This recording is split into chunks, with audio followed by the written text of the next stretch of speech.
Good evening, Canby. Welcome to August 21st, 2024 work session.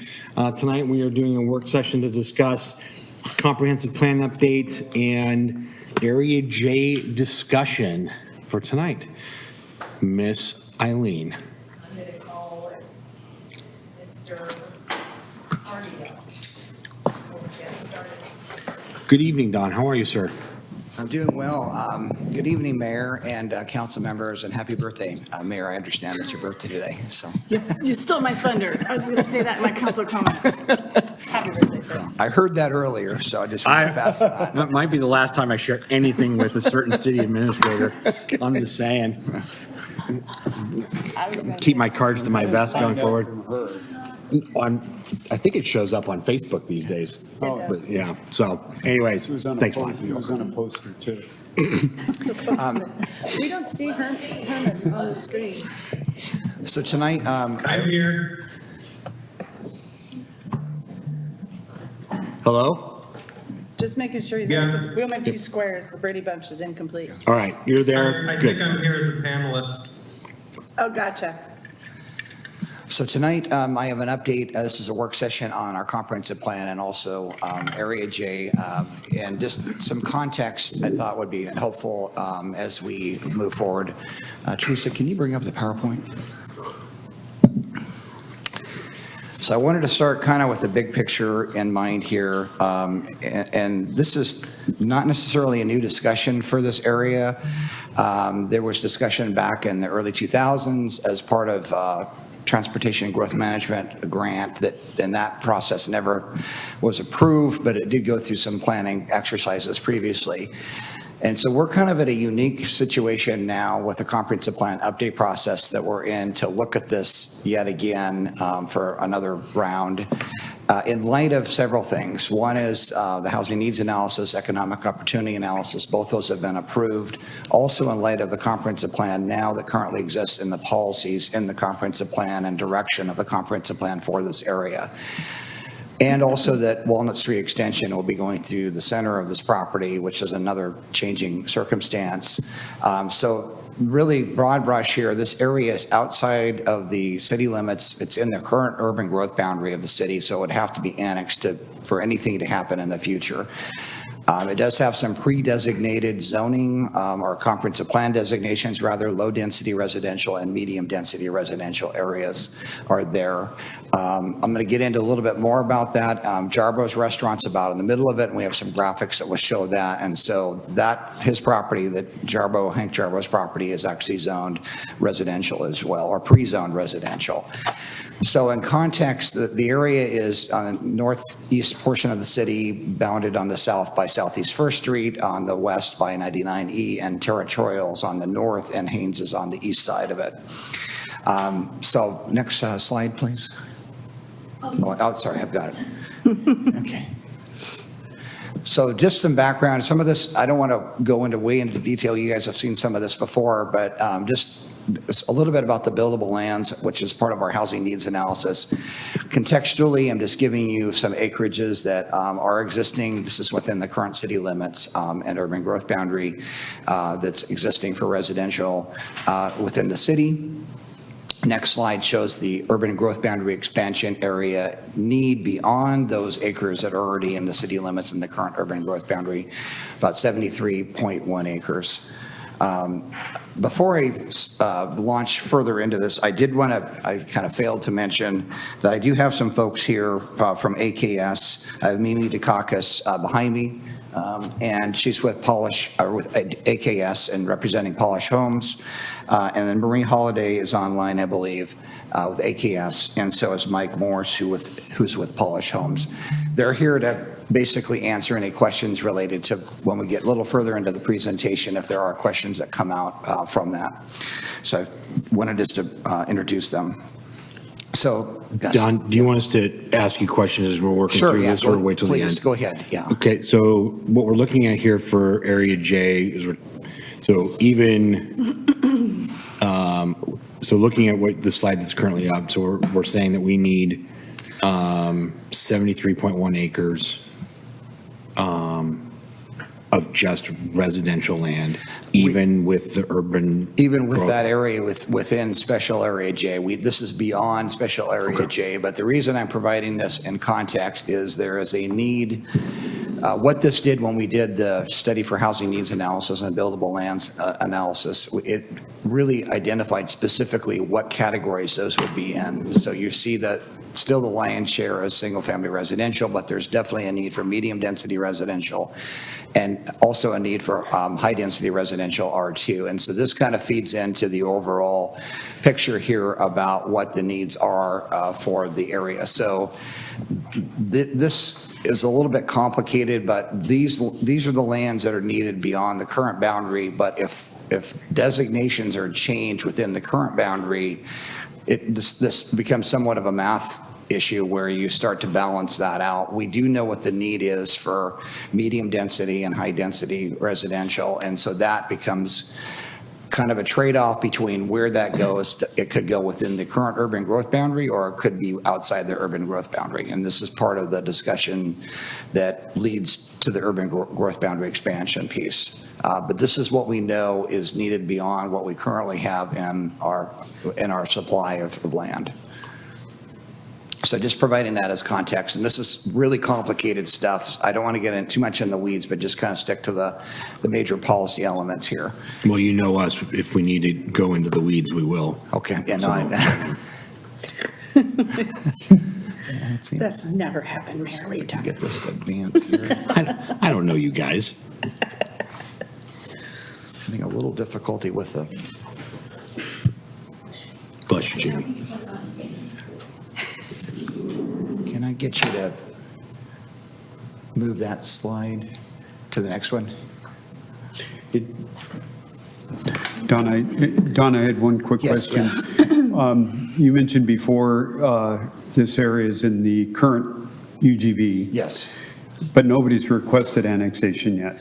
They have not requested annexation yet, and so. And they would have to make that request for annexation. They absolutely would, and that is an option right now for folks to go through that process, but given everything else that we know based on the housing needs analysis, it influences that along with our current comprehensive plan policies that I was going to go into a little bit in detail. Okay.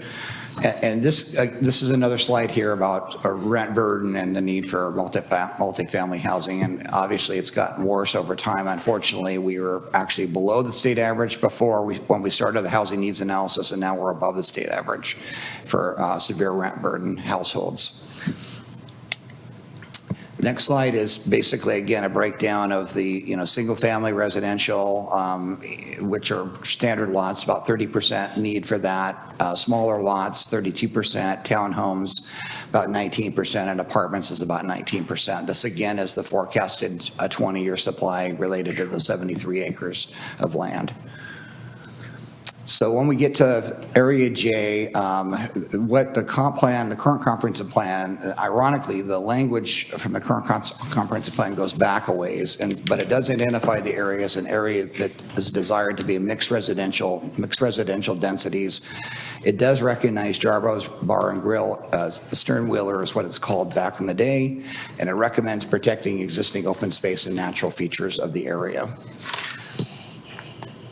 And this is the 2005 Transportation Growth Management Plan that was not adopted, but there was actually a study that was done back in the day, and you can see on the left-hand side there, that's approximately where I think the Jarbo's restaurant area is in purple, and you can see some higher density residential adjacent to that. And the rest of it is mixed residential, but again, this did not get adopted. But what did happen was the comprehensive plan was updated to identify another 12 acres of high-density residential desired for this area and 15 acres of medium-density residential beyond what was out there already. So that's what the current comprehensive plan states. This is the map that shows the breakdown of the pre-designation of that area. In the dark brown is medium-density residential. R15 is the zone that would be equivalent to that. And then the yellow, the lighter yellow is low-density residential, which would be equivalent to R1. And so this was This again is a map in our comprehensive plan. Unfortunately, our mapping is from 1984. So it did not follow property lines, which is another problem. And you can see that kind of weird shape there in the brown, especially the medium density residential does not follow property lines, which is another challenge that we have here in having this actually work if someone were to come in and do an annexation. This is the composite summit input from the comprehensive plan we're currently working on. These were summits, there are 4 summits, and you can see up in the upper right-hand corner, that kind of dark red pattern along there is 99E, which is desired. This is the community's input about what they thought should happen in that area, desired to be commercial along 99.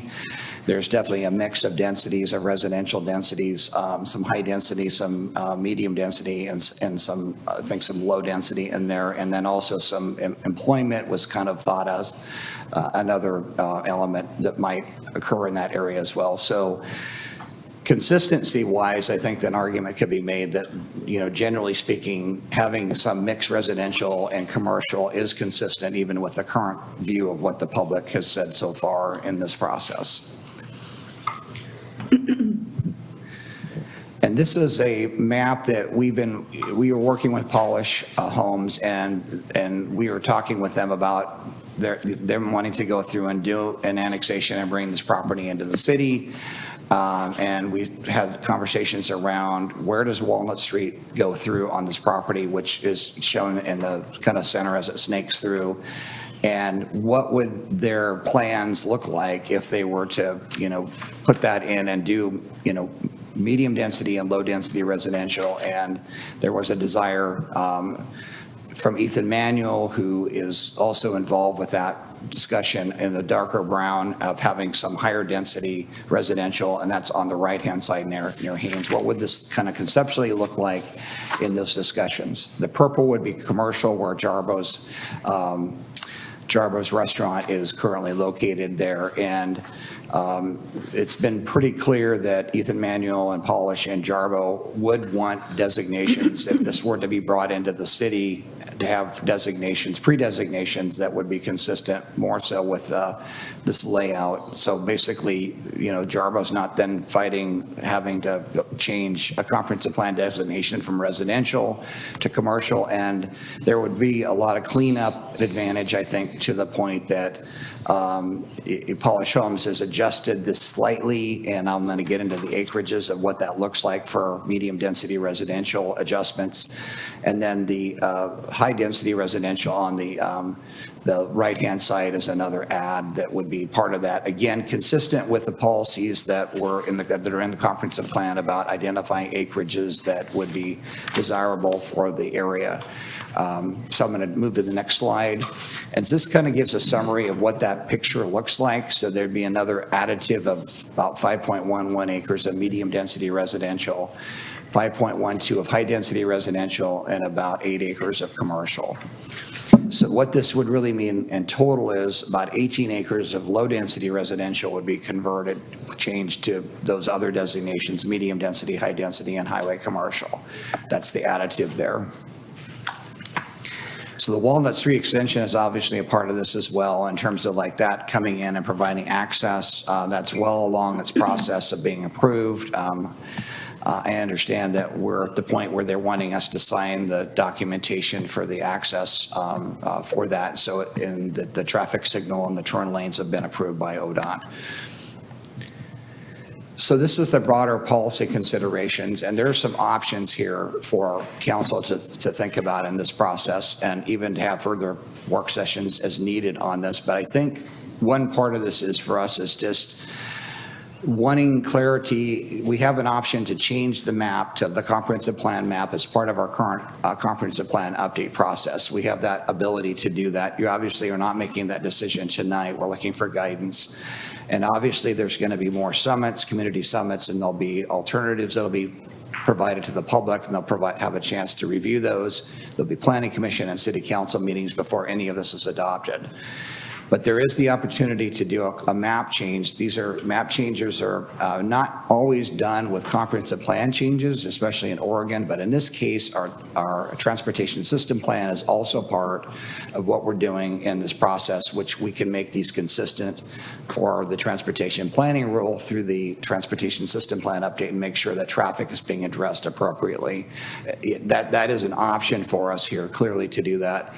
We see that the comprehensive plan directs us to at least provide policy direction for the future. If we did nothing else and did no mapping changes and we should be looking at policy language that allows an applicant to come in and do a rezone application with an annexation application and a development concept plan that actually allows them to do that without a lot of challenge based on the desire for the comprehensive plan currently to fulfill the more medium density and high density residential areas that were identified in the comprehensive plan.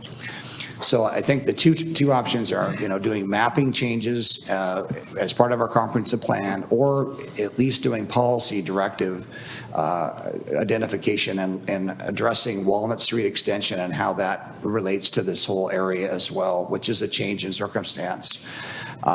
So I think those are really kind of what we're looking at for your input tonight and discussion. And I wanted to get to the next slide. And so again, I'm just kind of teasing these out. Again, having a map change on this is something that absolutely could happen as part of this process. Again, we could do that, or we could do specific policies to give direction. So when people come in for the annexation, they're not going through a brutal process of like having to go through the, major heroic efforts to change an underlying, residential designation, having some teeth in the comp plan to say the vision for this area actually is something beyond what is currently shown as a pre-designation on that property. Or the final version, of this is the applicant could, submit that in the future with those policy changes that would be made. So this is a lot to take in. I think I just wanted to get to one more slide and then we'll stop here. So I think the comprehensive plan process, again, what would this look like if we did a map? If we did these map suggested changes, this would look like we would start to put these into alternatives. We'd be developing policies around those. The community would have the ability to input into that process. That obviously would still have to go through Planning Commission and Council and make it all the way through that process as well as part of the comprehensive plan update. If we were to go down that path, we would also, and we're engaged with Department of Land Conservation and Development right now as well, we'd also want to know what the end result would be in the mix of the 73 acres that you were speaking to, Mayor, previously, about what does that mean for the land use need overall for the city, and there's still some coordination we're doing with DLCD on that. And so DLCD has indicated they're looking at units and basically housing units as part of the equation. And so there could be some theoretical reduction in low density residential demand for the outcome of these small adjustments. That's something we don't have the numbers for tonight, but I did want to be transparent about that process. And that's really more related to the urban growth boundary expansion process that we would be doing subsequently. Our process for the comprehensive plan is going to be about another 10 months. I'm hoping we'll be about at the hearing process for the current city limits and current urban growth boundary to the council for adoption in about 10 months with the transportation system plan. So there's a lot that I put out there, but I think mainly it's just, because the comprehensive plan does talk about medium and high density and gives specifics on acreages, it's the only special area in the entire comprehensive plan that calls out acreage. So there was an intentional reason for that coming out, and there's also a need for those higher density, medium density and higher density areas to accommodate the housing needs, which are related to housing prices, obviously, and affordability. So those are, I'm going to stop there because I've said a lot. So for those of us on the council that maybe can do a quick down and dirty explanation on, the special designation. So special area J, I know we have a special area K, within the city and what's that? Okay, really? Special area K, not the cereal. So can you just briefly, what constitutes the special label? And I'm going to make my best guess at how that came about. Okay. And we actually put together a table, because that's something I wanted to understand better. There are 12 special areas. Most of them have already either been built out or they have very vague suggestions that are no longer really relevant, given the fact that these were created in 1984. But the one for Special Area J was updated in 2002, 2003 as part of the 2005 work that was done, that you saw the mapping Right. there, so it's more recent. I think the other special areas that we were addressing, I think our intention is to create policies in the comprehensive plan holistically to address issues like, or should you put higher density residential? What factors should that have? Accessibility to a road, maybe access to transit. What are those formulaic pieces? Because these were very broad brushes, and some of them were somewhat aspirational. Some of them are code cleanup items. It was a kitchen sink of things that were thrown in there. And I think it'd be better to have specific policies to address those areas and just essentially sunset those special areas, because I think a lot of them have been built out completely and they're no longer relevant. Others, I think, are non-enforceable. Some of them are not consistent with state law. And so there's a series of things that we were filtering through. But the end game, I think, is that we have a more clarity for an applicant when they go through the process. There have been some difficult hearing processes we've been through, and some of them have been with council, which is like, this is pre-designated X. I'm not going to do anything but X. And that's been a discussion, and I think many of you have been in those discussions where some council members took that position, saying, we designated it as such and such during this process, we can't change it. And so I think part of this is, what is this future for this area? I think we have a golden opportunity to address this in a sense. It gives the applicant a little more predictability. It gives the city in return the ability to look at housing variety that will likely be different than what you see elsewhere in both style and hopefully price point. It would be the desire here. It's not an area that is like really directly abutting other residential areas, so there's an opportunity to do something more in a greenfield concept. And I think the other piece on the commercial side is even the reciprocal value there is not only to the consistency of having designations that are consistent with the underlying use, but things like hotels could be possible that are not possible now, because it's, and so just giving, I think part of what we're seeking here tonight is, we could obviously, move forward with the mapping if that's the desire of the council, and continue with that and bring that forward with a comprehensive plan update. But for sure, at a minimum, I really would like to leave with the direction that, yes, please, dial in the policy pieces of this. But we are not opposed at all to moving the mapping part forward and on this as well. The comprehensive plan change mapping. Okay. Yes. So Don, as the planning director, what's your recommendation to us then? I think I would like to, I'd like to take the mapping pieces forward as alternatives. And, I think part of that is what we're going to see in that process is these property owners have come forward to us in light of the fact that there are these comprehensive plan policies, et cetera. They've come forward in the light of looking at tools that we have yet to create in our code dealing with cottage cluster developments and plan unit developments. So they're coming forward with ideas around those. We've not seen specific development information from them, but they've been working with us for some time.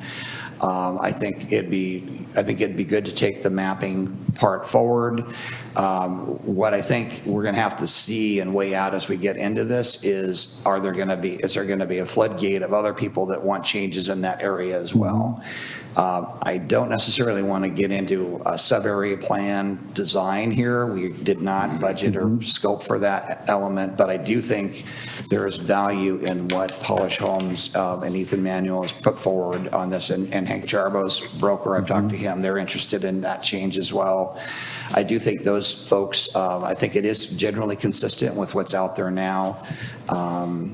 But I think part of that is, as we go into this process, if we do propose the mapping changes, there is an opportunity for others to weigh into that, which could change the course from we're doing mapping to we're doing policy directive changes.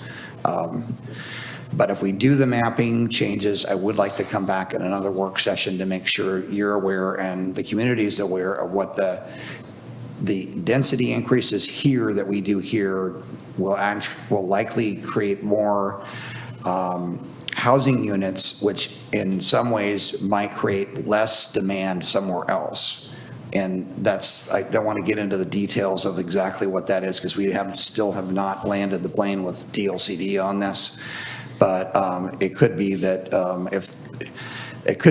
there's other areas that are more appropriate as well for R1 for low density residential. If we're looking at like the northwest part of the city, that would be more appropriate to be more R1 low density versus it having medium and high density. There is that element to it. But there also may be less acreage up there than was initially anticipated based on the densification of this. But there's also a need to have, based on the numbers, that densification based on our housing needs analysis. So if we increase the density of special area J, does that decrease the need for expanding the urban growth boundary?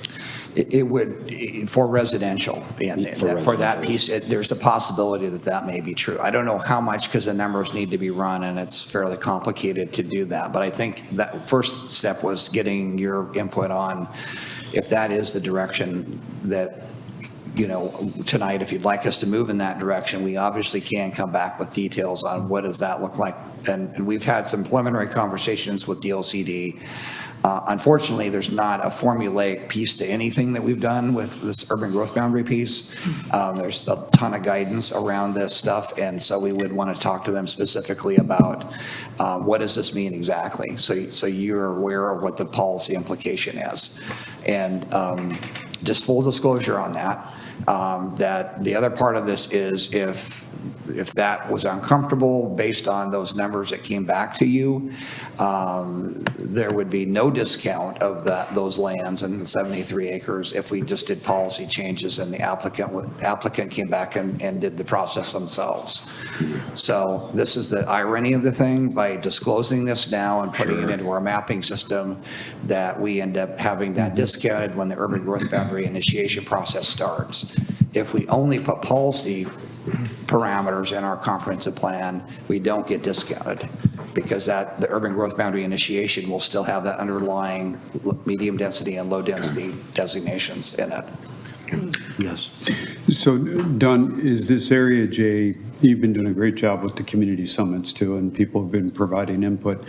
In those community summits, haven't they kind of been providing input to this area J through those community summits? They did, and I can go back a few could you- slides if this, I can get this. Okay. Yeah, because I'd like to look at that mapping map. Yeah, they absolutely have. And Yeah.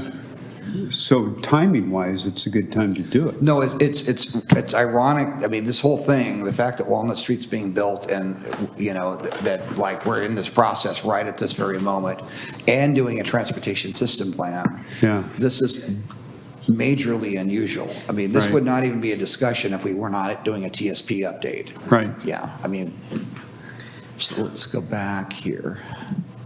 While we're looking for that, how many special areas are pre-designated that aren't built out besides J and K? I think there, maybe a couple, like, but they don't. Count them on one hand? Yeah, one Okay. hand, yeah, there's not many, and some of these, like, there's like aspirational things like, let's densify certain areas without any parameters around what that looks like. And infill might be super difficult in some of those areas. So I'd say there's only a few of all of the comments, there was only a few that we were even considering, there's like two, I think, yeah. Okay. Yeah. And how do we consider those areas in the TSP then?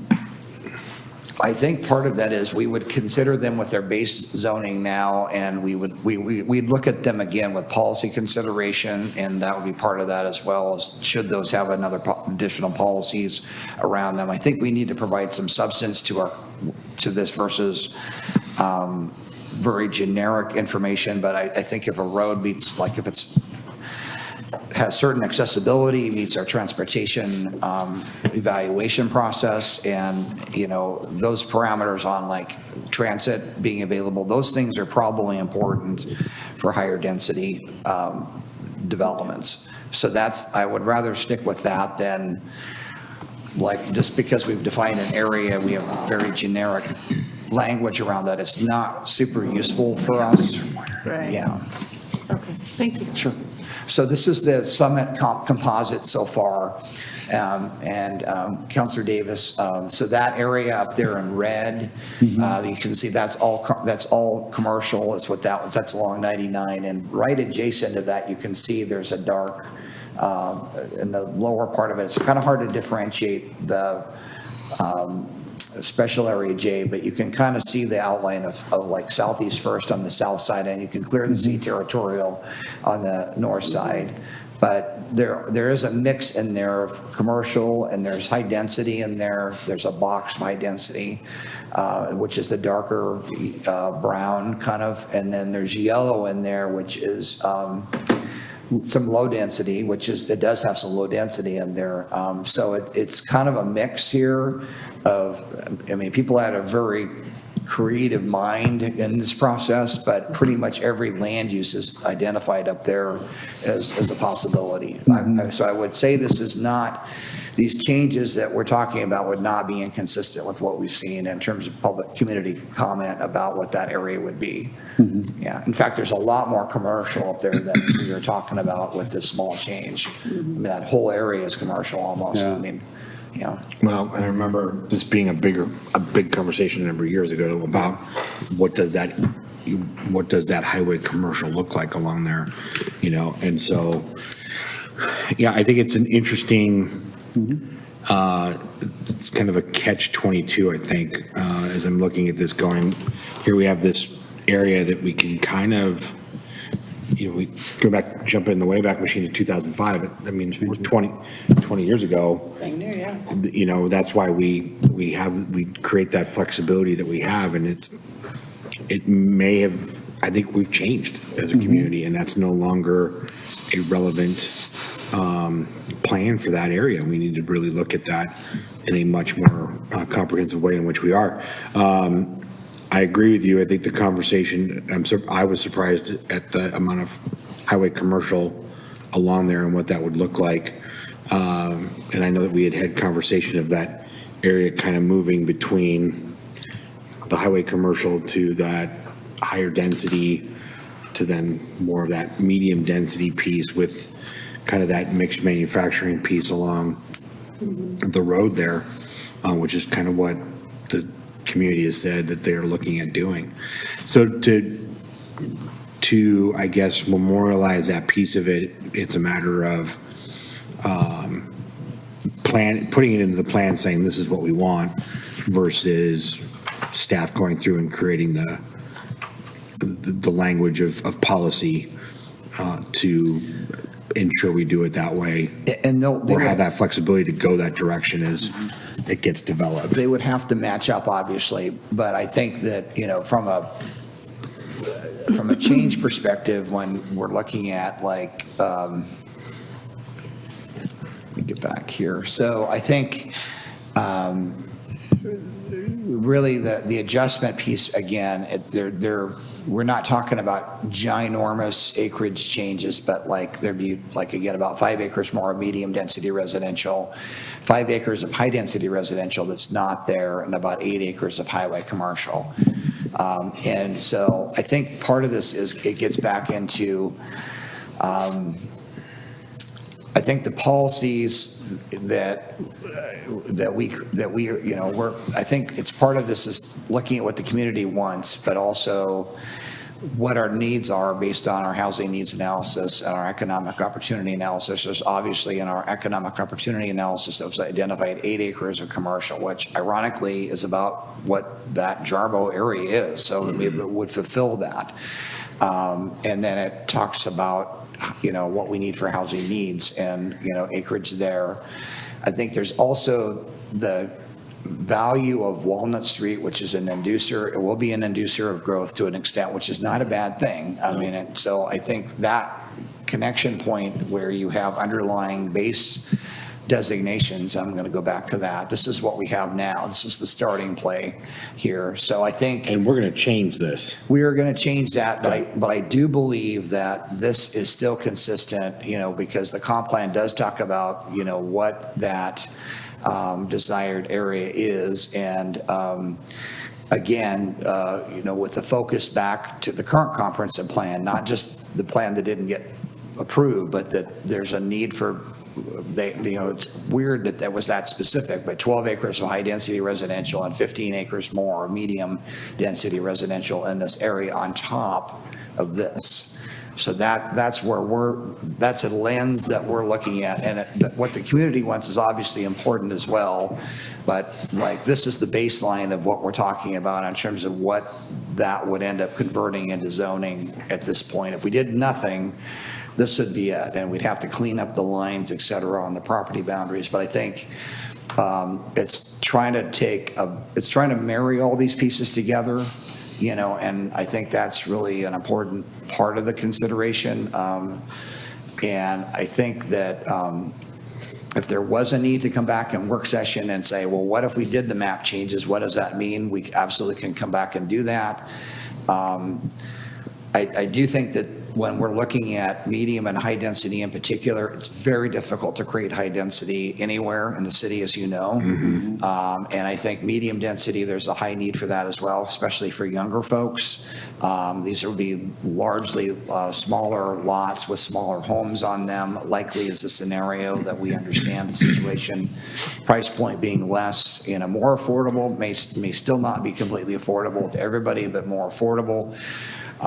That to us is important, especially in light of, I mean, in order to have the work balance between, you know, live, work, play kind of thing, that's really important, I think, from that perspective, that people have the opportunity to live and work in the same community. That's something we've heard from the major industrial businesses, that their employees would actually live here if they could afford to live here. The people that are actually working here now. So I think there's an opportunity here for us to go through this. It's a little bit challenging to like tease this out like at this level without giving you more information about it. But I think that what I really would want to make sure that if we didn't, like I said, didn't do anything else, clearly identify like what kind of the vision is for this area in the comp plan, and at least give that so that the applicants have that direction versus coming in and having to kind of cut their teeth on something that's not defined. So I think a question and maybe a couple of comments, but more questions. So earlier when I asked about how we designate this area and it potentially pulling out acreage for the UGB expansion, should I have heartburn over that? It is subjective, but I mean, for me, like, it's a mix. And I think part of that is, I think that there are some, there may be some folks that, really have a perception that like, hey, you're reducing, standard low density residential acreage overall, and this gets back into a philosophical discussion. And this is why I showed this at the beginning.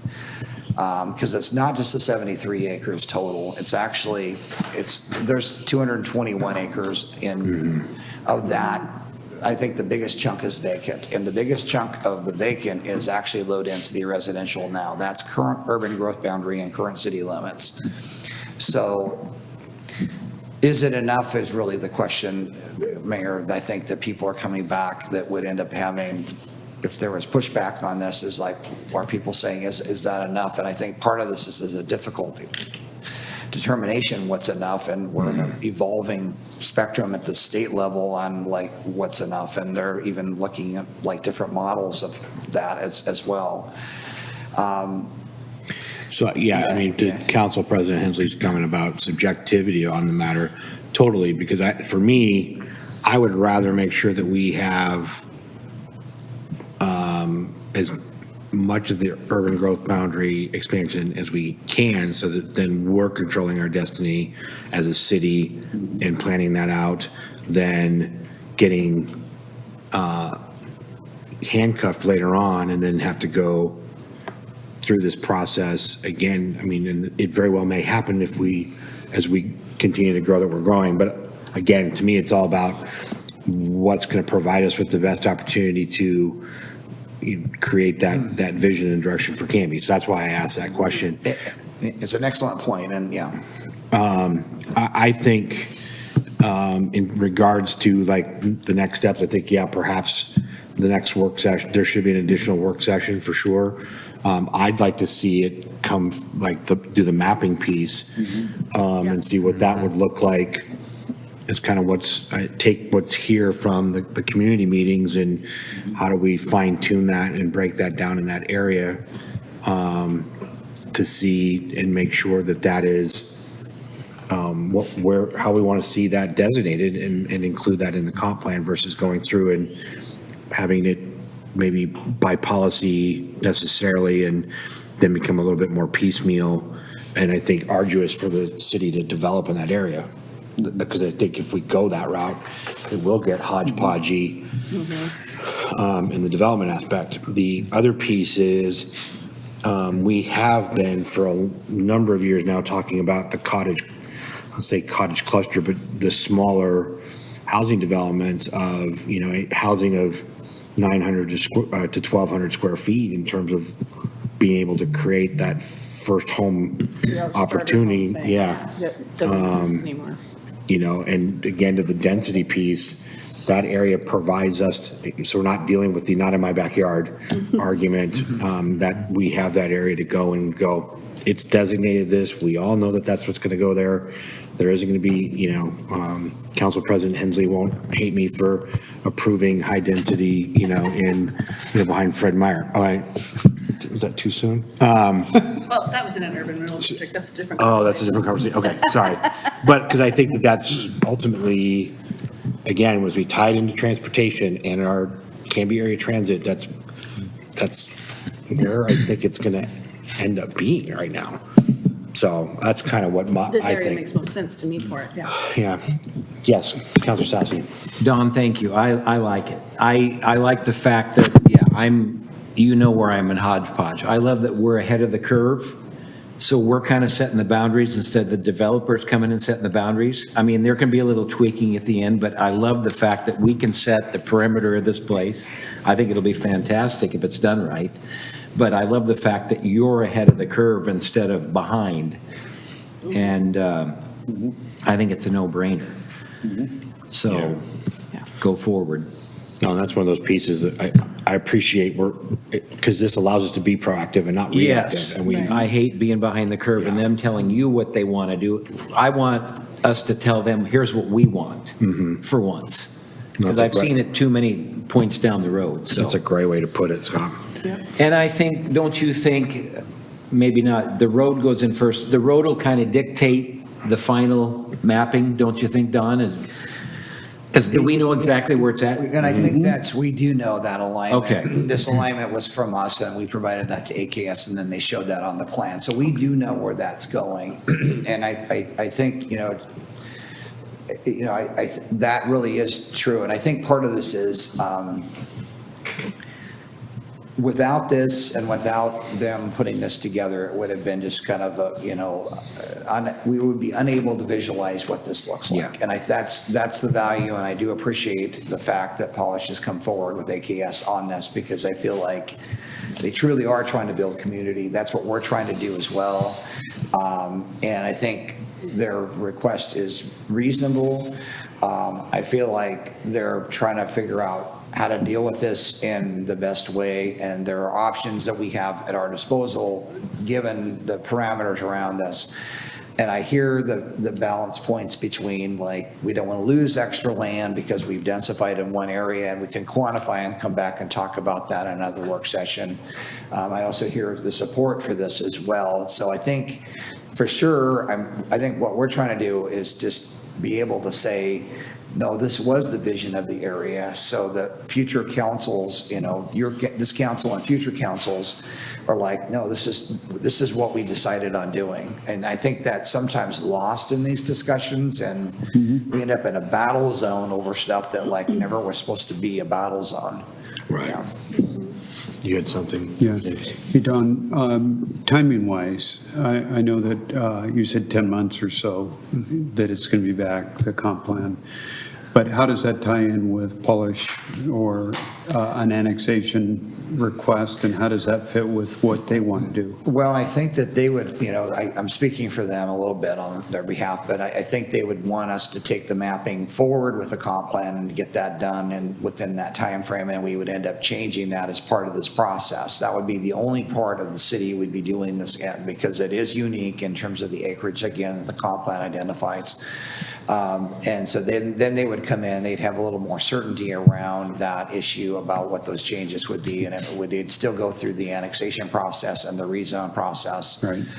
For that. And there's a development concept plan that would be part of this as well, but this would obviously go a long ways towards that, kind of that vision. Okay. Thank you. I can see one pushback, that's it. What's up? The trees. Yeah. Trees. Well, it's interesting because I just drove past there this morning and coming back into town, and that whole, there's already been a lot of clearing. Yep, for the roads, Yeah, yeah, but yeah, there's a lot of trees in there, so, Yeah. yeah.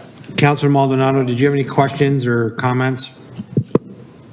I did not, I appreciate it. You're good?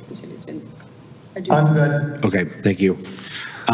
So just to wrap up your comments, we can come back with another work session. And again, just to repeat what you all would like to see. I mean, we obviously can come back in and give you the details on the math of what the adjustment would look like. Is that what you'd like to see? Yeah, I'd like to see that. Just, again,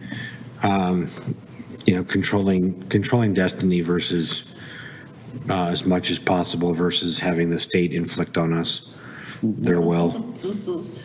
And I think the community, we probably will not, and this again is another slide at the end, but I'll just jump to the end, but the Community Summit 5, which is the next one, is probably going to be like the beginning of next year. We still have a number of pieces that are going to be coming forward to you all. My hope is that we have the housing efficiency measures and housing production strategies both adopted in November, and that's the final piece that, like, of the housing stuff.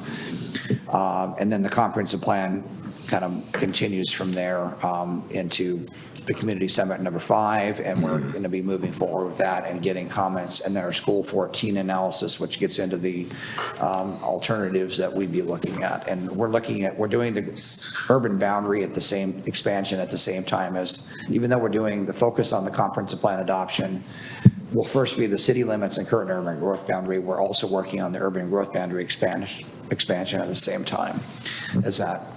So the mapping aspect of it, this will be within the next couple of months that we'll have this conversation again. Yeah, I would hope sooner than that, and the goal would be, and to be honest, I really feel like we as staff, and I thank you for the comments, are wanting to understand this. What's the end? What is the end? Process. I mean, can I see the end, and do I know what the end is? And so it's not like, oh, surprise, your policy direction on this part ended up resulting in this, and then you get a bunch of heat for that because, or we weren't able to tell you. that. I'll let him ask, Counselor Davis ask this question, but I have two comments on the policy piece here to wrap up. Go ahead. No, go for it. Don, looking at your map as we go into Summit 5, I've attended most of the summits, and I just want to make sure we don't lose focus on parks and parkland, because I'm not seeing parkland designations on where a lot of the community summits have put parklands. So we'll have to answer those questions for the citizens as far as why we're not seeing parklands in some of the new urban growth boundary. Gotcha, and that's a good point. And those are not forgotten. They will be part of the acreage ask. Those are on top of the economic opportunity analysis acreage, on top of the residential acreage. And it's about, I think, 43 acres additional land beyond. But we haven't quite, I don't think, the reason we haven't quite got to that point, but I will note that as a comment so that we can clearly address it. Yeah, thank you. And I think we saw photos of the dog park and the RV dump station already. So is that already kind of the starting point? Or were those just wannabe sketches? And I don't know which version that was. I can't remember where we saw it, but didn't we have pictures of that, Jerry? So I wondered if that was the starting point, because we know that, we want that, but. Oh, yeah, for going back to the Area J. Yes, area? Okay, yeah, yes. what Jerry, he showed that to Okay. me before, yeah. I mean, Yeah. that's still in play, and Okay. it's another piece of it. Okay, Yeah. thank you. Yep. Okay. Okay. So my two policy things, can you backtrack to at least one of the pictures with the lovely water feature that is in the map? Yeah, the lake there. Yes, perfect. So, as you recall, when we were going through the arduous process of doing I want to say it was the North Redwood development along our lovely green space that's there, we were pretty much taken to the mat by the developer on our policies regarding how close and whatnot we could build, or that it got into the piece of, I think, Counselor Hensley, please correct me if I'm wrong, but then it got into swapping land for, it's considered park and whatnot. We don't want to do that anymore. So that leads me to my policy comment that, and this is maybe totally separate from what we're looking to codify within the comp plan, but I would really like to make sure that we have that as tight as we can, because I do not want to go through another process like we did with that particular developer of, them coming in thinking that we weren't tuned up enough to know what we were talking about, and then to use our code against us and punch holes in it the way they did to create that trade and whatnot, telling us what could be built on and what couldn't. I would rather we dictate that. And great comment. And the plan unit development piece that we're developing now, and we're assuming that will likely be a tool that would be used in this process, has some robust discussion we've had with the Planning Commission on usable open space.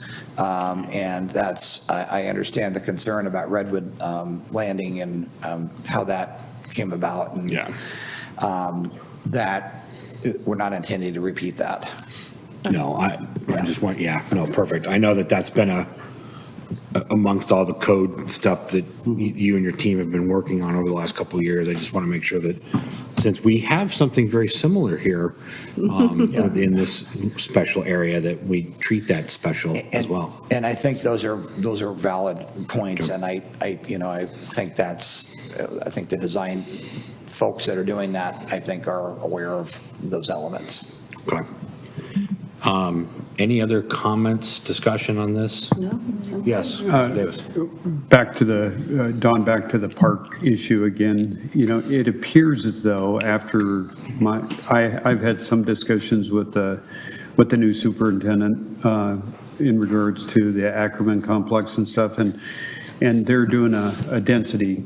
They're going to be actually looking at redoing how many kids we actually have, and the need for Ackerman, but that's not looking good in regards to the possibility of counting that as a park area like we've been talking about at the community summits.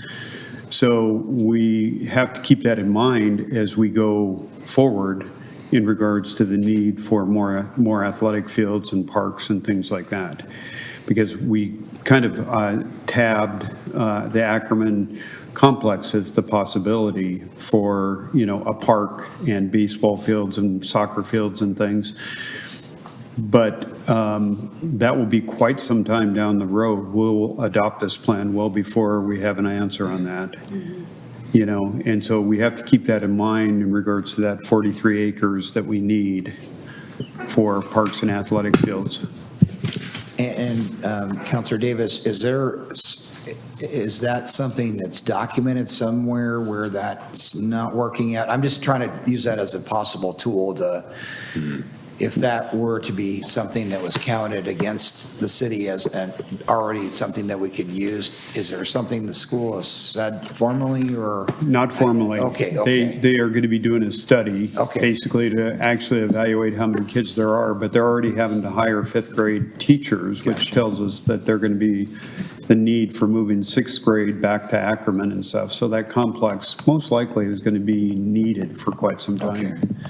I mean, and as that, I think let's continue that conversation as that unfolds. I mean, those are the kinds of things we might be able to say, well, yeah, that should not be counted as parkland.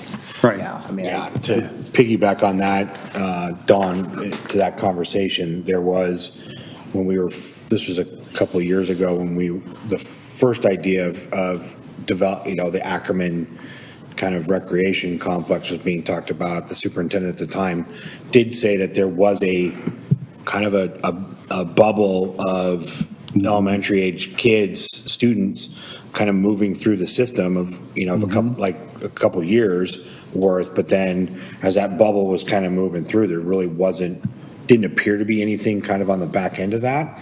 And so maybe that's the study that they're looking to say. But they're going to look at doing another study because they're seeing an increase of kids actually over and above what they've were seeing on that bubble. Yeah, okay. Well, and again, you look at an area like what we're talking about here, and I don't know when this gets developed or how quickly it goes, but you talk about the type of density we're talking, those are more geared towards hopefully to younger families. Right. Wanting to move into Canby, which adds into the. Which is going to increase the need for parks. Yeah. Yeah. Thank you very much. I will schedule another work session. We'll come back, give you some more details on these items. I just wanted to also plug, we have a Spanish language summit next Tuesday, August 27th, 6 to 8 p.m. at Baker Prairie School. We will have an interpreter that's going to convert to English as well with headsets there. Just putting a plug out there for that for next week. That again is related to the comprehensive plan and also engaging the Spanish community. Bridging Cultures is very much promoting the event, and we're pretty excited about the whole thing. So just as to where that all goes. So just wanted to mention that to you as well. How have we been spreading the word amongst the Hispanic community? There's Jamie Sickles been providing a broadcast of information out there, and so has Bridget Cultures has been doing direct contact with their community members as well. So they've done a big push by themselves. Great, perfect. Thank you for your comments. You got everything you need from us I tonight? think we do.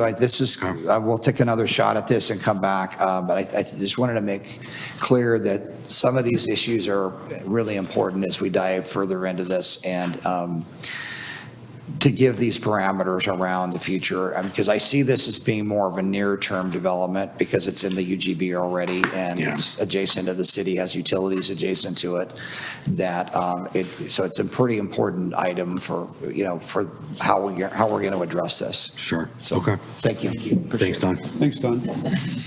All right.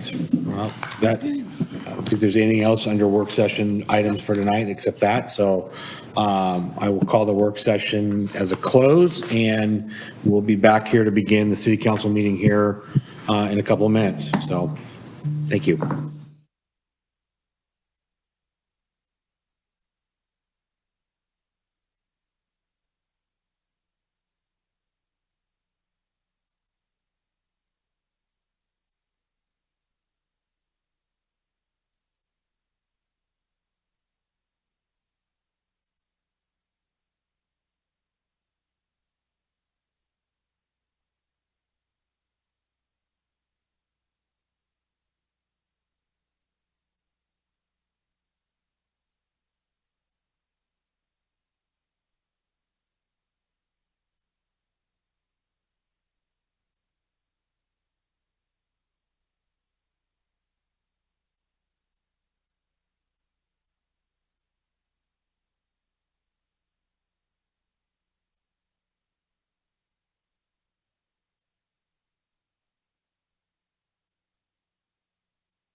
Good evening, Canby. Welcome to the August 21st, 2024 regular city council meeting. If you please stand for the invocation and the pledge of allegiance. Dear Lord, thank you so much for this great community. Thank you for a very cool and safe fair and rodeo week for our city. Thank you for just the great leaders that we have in this community. I ask for your grace and your coverage and your care over these next couple of weeks as we have some really big things going on in Canby and students returning to school. Just ask that you look over our community and all of those things to keep us safe. In your son's name, amen. Amen. I pledge allegiance to the flag of the United States of America and to the republic for which it stands, one nation, under God, indivisible, with liberty and justice for all. Thank you. There's no comment, sorry. I'll continue to do that. There's no comma there. Good evening. Yes. Online, we have, I believe, Councilor Maldonado is joining us online tonight. And then we have, good evening, sir. And then our fabulous city attorney, Mr. Doofman. Good evening, sir. Next on the agenda is new employee introductions.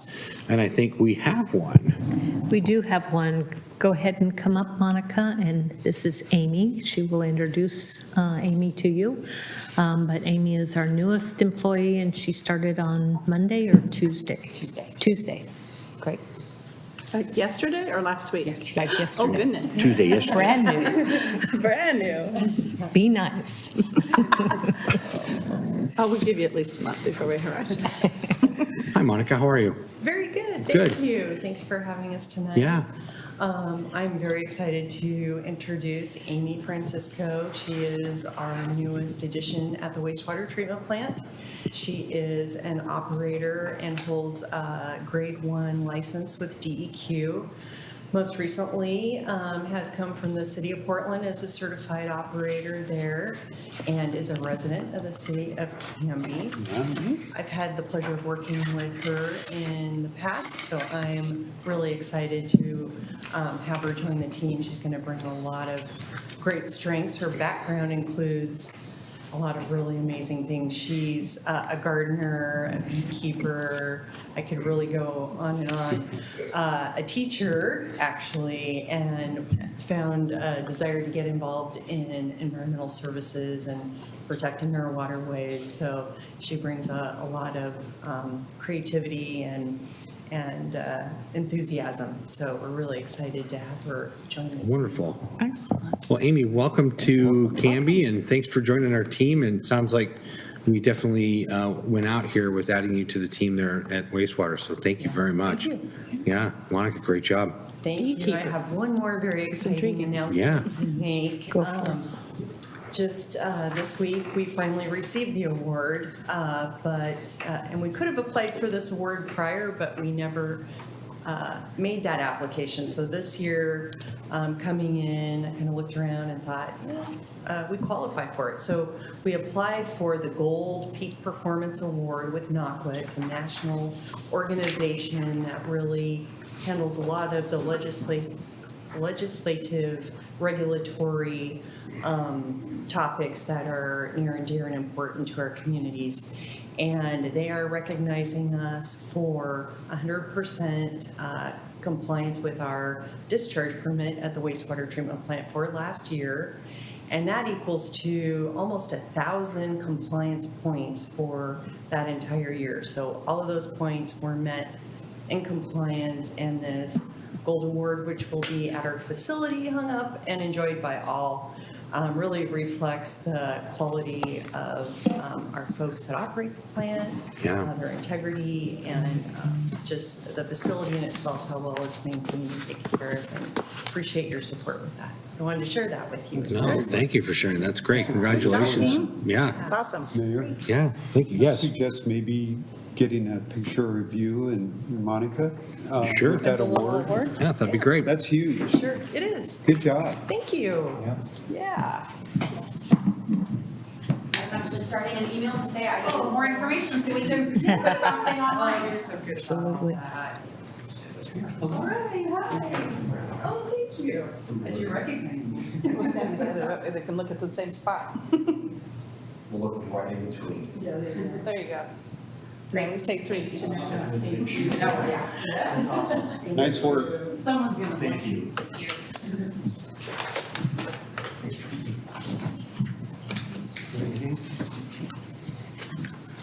All righty, that's awesome. No, that's great news. Any other new introductions? Not tonight, it's coming. Coming, okay. Next on the agenda is citizen input and community announcements. So this is an opportunity for the citizens to address the council on non-agenda items, or if there are any announcements community-wise. Generally, if we have those that are interested, there are yellow cards in the back podium. I have none. Is there anyone online that wants to address? Okay, easy enough. We'll move on. We'll move into the approval of the consent agenda. All right, Mr. Mayor, I move to approve the consent agenda that includes the minutes of the August 7th, 2024 City Council work session and regular meeting. Perfect. Second. Motion has been made by Council President Hensley and seconded by Councilor Davis to approve the consent agenda, which includes the minutes of the August 7th, 2024 City Council work session and regular meeting. Any further discussion at all? No? No? All those in favor? Aye. Mr. Maldonado? Aye. Anyone opposed? And that passes, I have to count, 4-0. Okay. Next on the agenda this evening is ordinances and resolutions. The first one is ordinance number 1630, an ordinance authorizing the city administrator to amend the contract with Waterleaf Architecture of Portland, Oregon to complete the NEPA study for the Canby Area Transit Building project, and it's our first reading. Yes, Mayor and Council, we do not have Todd here tonight because he is taking a well-earned vacation. And so we have Heidi Mueller here, who's going to present this item. So take it away.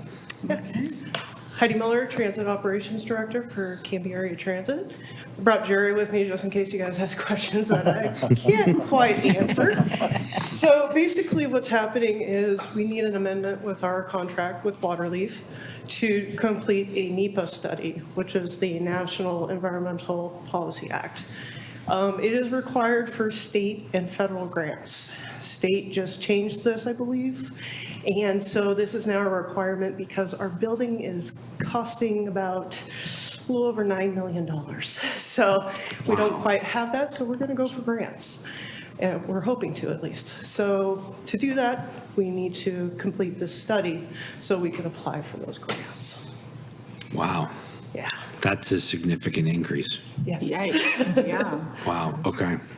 Yeah, the joys of having to follow up with the NEPA aspect of it is extensive for sure. Is this, because if I remember correctly, it's there's, and I think you and I talked about this, Eileen, there's kind of a shortened version, but then there's the grand version. Are we having to do the grand version? Don't think it's the big one. No, this just gets. This is a categorical exclusion? Yes. Yes. Okay, Yeah. okay. Still a lot of work, but Still a lot Yeah, of and work. it's roughly, if I recall, it's about almost 80,000 to do this, to add to the contract, which we can cover. okay. But then waiting for that to come back and then go for the grants. And then, yeah, Todd will go for grants. Okay. Todd will go for grant. Oh, yeah. Todd will Well, go. he'll probably have me help with a few of them. I'm Sure. Todd goes. So with it ballooning to, you said 9 or 9.5? It's, I'd say about 9.5 right now, just to be a safe number. Okay, and so how short does that make us? Todd's memo says over 9, yeah. 6.5. Yeah, Ouch. roughly 6.5. You We budgeted can put up 3. almost 3 million. Okay, all right, That's a big jump from 3 million. okay. Thank you. Any questions for Heidi for No. And I just wanted to add real quick too, that Todd and Heidi have been working with Public Works. We've looked at all the different sites. We've gone through all the RFP process. This has been a really well thought out process. And I believe Todd might be back for second reading on this, right? Yeah, Todd will be back for the second reading, and then if we can get the process forward, we're already looking at designs and stuff like that we hope to share in the near future. I'll say crazy part of it all is that the building to begin with was not an overly ostentatious, tricked out building to begin with. And Well, we did want the infinity pool, that's not happening. well, you can plan for it, but obviously that doesn't. No, the it's infinity- Dream picture. Yeah. It's a really nice building that's Sure. maintenance friendly with our facilities people and stuff. And we really like the design that they're looking at. Yeah, it's going to be about 4,500 square feet and a single level. So, All right. solar. Mr. Mayor, I move to approve ordinance number 1630, an ordinance authorizing the city administrator to amend the contract with Waterleaf Architecture in Portland, Oregon to complete the NEPA study for the Canby Area Transit Building Project to a second reading for September 4, 2024. Thank you. Second. You got 3 seconds. Motion to approve ordinance number 1630, authorizing the city administrator to amend the contract with Waterleaf Architecture of Portland, Oregon to complete the NEPA study for the Canby Area Transit Building Project to a second reading on September 24th, moved by Council President Hensley and seconded by Councilor Sassy and Councilor Maldonado. Any further discussion or comment? No? All those in favor? Aye. Councilor Maldonado? Thank you. There he is. Anyone opposed? Hearing none, that passes 4-0. Thank you, Thank you very appreciate it. much. Thank you. Item Jerry. B this evening, I don't think you need to Jerry, move, just stay Jerry, put. is ordinance number 1631, an ordinance authorizing the city administrator to enter into a cooperative improvement agreement between the city of Canby and the state of Oregon, Oregon Department of Transportation, up for first reading. Good evening. Good evening, Mayor and Council. Jerry Nolzine, Public Works Director. First of all, I want to say happy birthday, Mayor Hodson. I don't know if anyone's told you that, That was the last, but we're excited to be here because I know this is a project that you're pretty passionate about. well, I'm really excited, and I hope that this passes, and I'll count it as a birthday present. We do too, and I'll try to make this fast. I brought Jamie up here because she has a quick update on the whole project after I get through this, because I know you're going to want to know where we're at with it. So we could do that later or now. Have I become that obvious? Yes, so just a real We quick. like predictability. Good, no. Just to give you a real quick update, this is an IGA that goes over the access to 99E, the signal portion. It goes over the agreement of how, who does what with it. You know, we pay for power, they do the maintenance on it, we pay them to do it. It just cleans up the whole thing. This has gone back and forth through our city administrator, through Mr. Doofman, and we've all came to an agreement, so we're excited to be here. So if you guys, we recommend you approve this. It's for $130,000 that they say that they will not go over. If they do or need more money, we come back to you.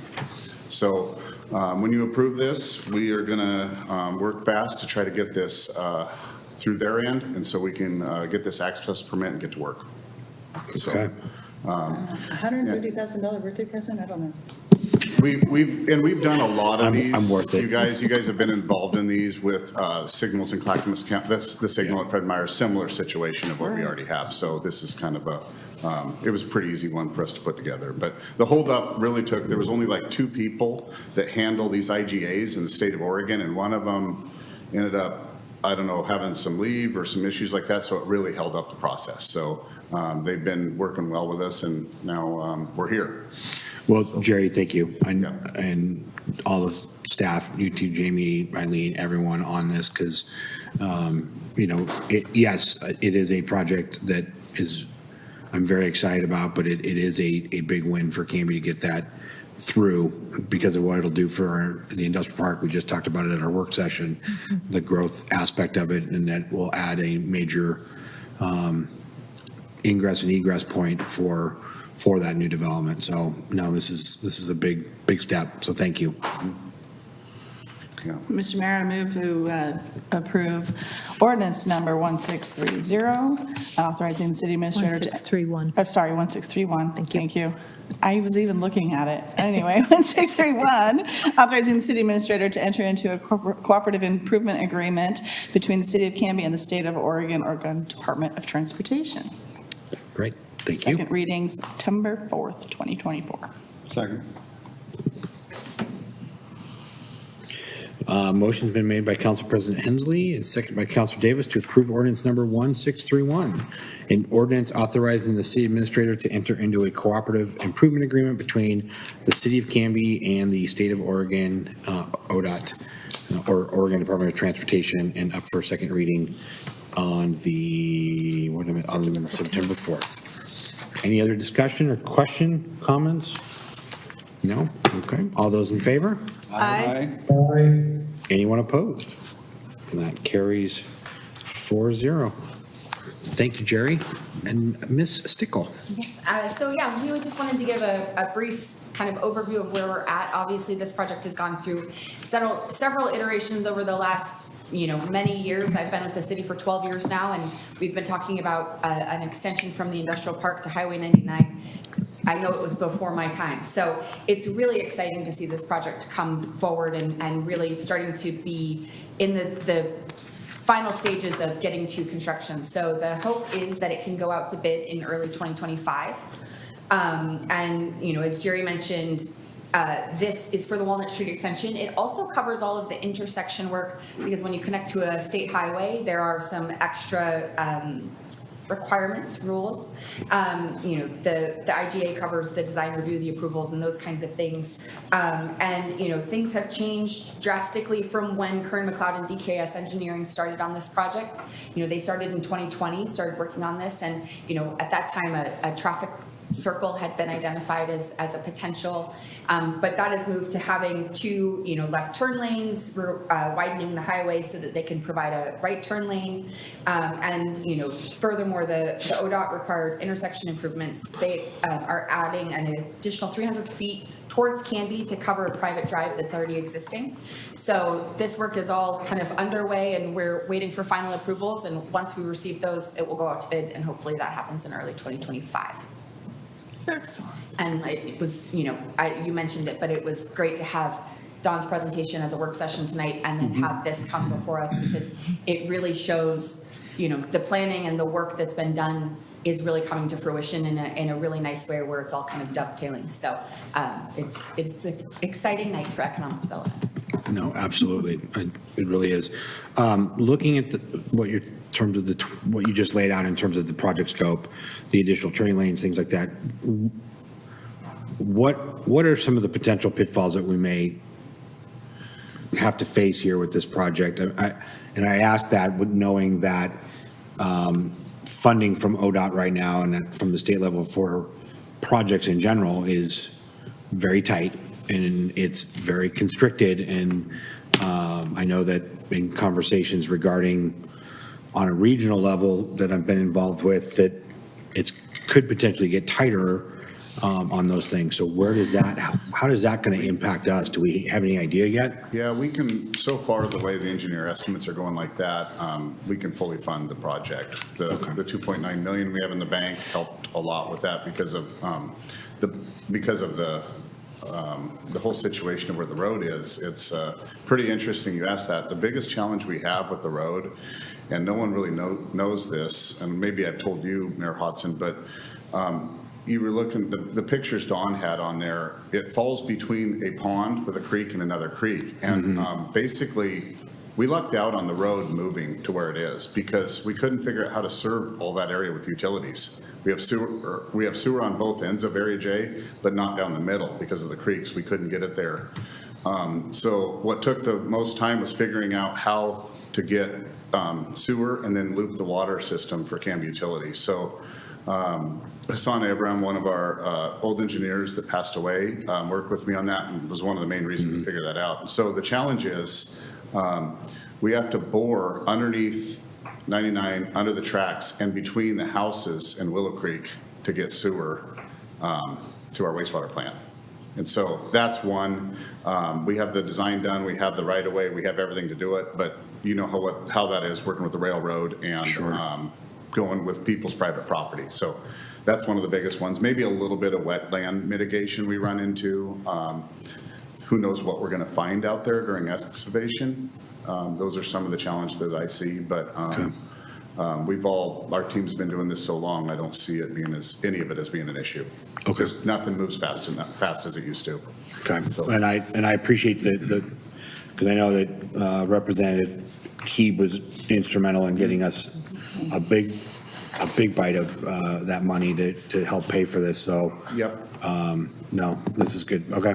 Well, and we have an internal capital projects team that's been working together on projects like this and parks projects, et cetera. So our finance director, has helped to make sure that we have the funding secured. On that team is also planning, public works, parks. And so the one thing that is really nice is that, not to speak before it's done, but, with the money that, James Heap was able to secure for the city, as well as planning and capital improvement project planning, we're able to fund the project as it sits today, which is, sometimes a huge uphill battle, as we saw, in our last presentation, that finding the money and being able to have access to the funding to be able to complete a project is very important. So we've been working on that for a long time. So to answer the question about when development can start and all that, we got to get the sewer in. We can serve very little of it. Yep. It's just a small stretch of area. I'm sure, Union Pacific will totally work with us without any problem. They're fun to work with. They're Joy. the best. Well, League of Oregon Cities is coming up for us, that conference, and they generally are there. Yeah. So I will be sure to. Mayor Hudson, I'm not joking. They've been actually really good to work with lately. Well, It's been nice. It's been really nice because in the past, it's been a struggle. So, That wasn't like a no-dot joke, then, you're being real. yeah, Okay. I know. I don't know. No, It's just, maybe I'm just getting used to it, right? I don't know. You're just numb to it, huh, Jerry? no, but I think it's been twofold, though. I think with a lot of the things that we've been working on here in Canby at the various intersections, Yep. I put that at the hands and feet of you all, staff-wise, Yep. in terms of fostering and improving that relationship more than anything. So I think that's a big part of it. So I hope that it's a smooth conversation, and it does lickety-split, wave our magic wands and it happens. It basically has gone that way since the inception, so, it'll be here before you know it. Yeah, I think, what was my deadline? 3 years ago, you wanted it done in a year, so. Right, okay, so, We're nearly there. hey, I tell you, Thinking. no, I'm So for your gonna- next birthday, I was just gonna make a comment, I'm gonna leave it alone until it's actually done, and I can go, I'll make my comment then, so. I would like to see, groundbreaking by your next birthday. That would be nice. But Or your 70th. Your 70th birthday. I know, I look really good for 68. So, okay, you guys are terrible, I'm not. We'll break ground, here's to our birthday hat. Perfect. There you go. Any other No matter what questions or day it comments is. for Jerry and Jamie? No. Okay. Thank you. Thank you both, Thank you. appreciate that, yeah. Thanks. Next on the agenda is old business, city attorney recruitment, anything? yeah, so Maya sent an email to the council today and said that today was the council's deadline. If you had any comments on the RFP, please get them into her. Otherwise, we are just about ready to get that out to the market. Okay. And Nope. looked like, to me, it looked like the RFP looked really good, so, yeah, okay. Great. Hence why she didn't hear from us, we were good. Sounds good. We'll get No that news out. is good No news. news is good news. Okay, great. Moving into mayor's business, let's see, couple of things. Nothing regarding Clackamas County Coordinating Committee or the Region 1 Area Commission on Transportation. Let's see, I know it sounds like we're working on a couple of council policy and procedure. We have a meeting coming up for that. Still in my notes. Sorry, I was just more of a clarifier. Already got it. Okay, great. And then I know that, well, then I'll ask you this question as well, since Councilor Patton is not with us this evening, street maintenance task force update. Do we have another meeting planned yet? We don't have it dated yet. Yeah. Actually, the minutes, Rhonda did the minutes. I'm going to have Jerry come up in a little while to do an update, a street maintenance project update, so he Okay. can address it then. Okay. Okay. Yeah. That sounds good, yeah. And then, I'm sure, let's see, I'll ask Jim when it's his turn. Let's see, that's really, big things are more announcement related. So this weekend is Canby's big weekend. So Friday night is the street dance, so we're closing down most of downtown to be able to party and hoop it up and whatnot. It's always, the weather should be cool. Hopefully, hopefully it's not gonna rain. Any rain dancing that anyone knows, great, to not have it rain, but. Do it backwards. And then on Saturday is the 35th Annual Customers Car Show. 700 cars are registered for this event. They sold out of the pre-registration like months ago. And so, and generally with this show, there's those that sign up, and then there are those that just come to show up. And so this could be, if the weather holds, this could be probably one of our larger Pray for a dry Saturday. car show events. So very excited about that. Also going on this weekend is the opening weekend, I believe, of the Dahlia Festival. So that'll be going on all weekend. And then also on Saturday, Bridge and Cultures is having an event at, I wrote it down, I think at Maple Street Park. And then on Sunday is the last Slice of Summer concert in the park. So big weekend, lots to be, and Saturday market's going to be going on. So there's a ton going on this weekend. So come, enjoy. Canby, tell your friends, bring them into town. So that's really all that I have at this moment. And so we're going to start with Council President Hensley. Okay, just a few things. We did have a policy update meeting this week. It was Councilors Patton Davis and I and Maya. We went through the League of Oregon Cities model and then went through ours and made notes on how to marry them up. We made some subtractions,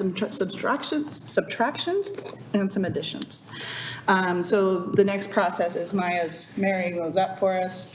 We're going to meet again. We already have a meeting set for late in October. I think it was the 17th-ish, for us to review that document once it's put together and make any final tweaks. And then Mr. Doofman will see it, and then we will see it here at the council. So that's how that process will work. Traffic Safety Commission, there is a Facebook page. It's called Canby Traffic, I believe. I'm going to look at that right now. But they're doing a good job. Jackie and Deanna are doing a wonderful job of putting that together. And their mission is to just talk all things traffic. So Canby Traffic Safety is the name of that group. So go, if you're a Facebooker, go and join that group. Eventually there'll be like PSAs and things that the group will make and post up on there as well. Last meeting, we had a citizen come in and address the issue of remote work again. And I just wanted to state that since then, that conversation has come back to me several times in the community the last couple of weeks. So I just want to make people aware that that is something that the community is still upset with and talking about. And finally, Eileen, what in the world happened with that railroad tracks on Redwood? It's like Hazard County over by my house. Seriously, people Are you making a can catch Dukes air. of Hazzard? Yes. You can catch air on that railroad track. It is so poorly done. So I'm just wondering what you know about that. It's awful. It's terrible. It was done by the railroad. It was done by the railroad. No, I know, but it Yeah, was, I know that I authorized that repair because all the other intersections were open, so I thought that Redwood could be closed down, but I'm just beginning to hear myself about the quality of the improvement that was done. So I don't know. Do we have any recourse to have them come and fix that and level it out? I mean, the way they've built up the asphalt to it, it just, it's kind of reminds me of the speed bumps that were on the 13th one day until we fix that. And can those fire trucks get over there with that issue? I'm going to have Jerry come up, and if you don't mind, Eileen, is that okay to have Jerry come up? Because Yeah. it was a topic he and I talked about today, that's why. Yeah. Well, I remember there was an Thanks email for bringing that up. exchange. I wanted to talk about that tonight when we were talking about projects. They came in, they did the work, the closure, they did it fast and timely, and then the next day we saw it and my phone started ringing off the hook. So I've been working on this, worked with Canby Fire on it. They drove their stuff over it, but it was a concern of theirs because stuff could drag if they went too fast. Didn't get anywhere with UP at first, so I went through ODOT Rail Division and started up the food chain there, and got a call back from UP, and that's why I was saying we're working better now.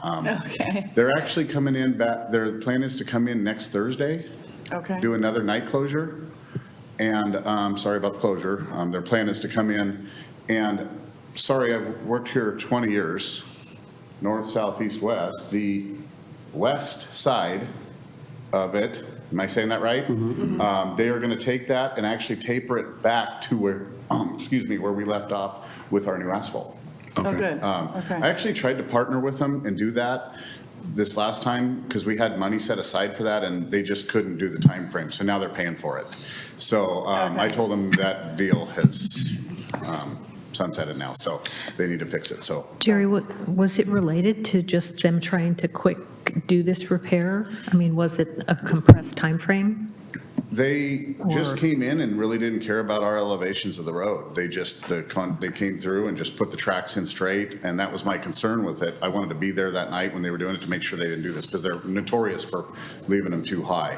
And so they pushed it through, and now they have no choice but to fix it. So Okay, so they this- haven't done it yet, but their plan is to show up Thursday.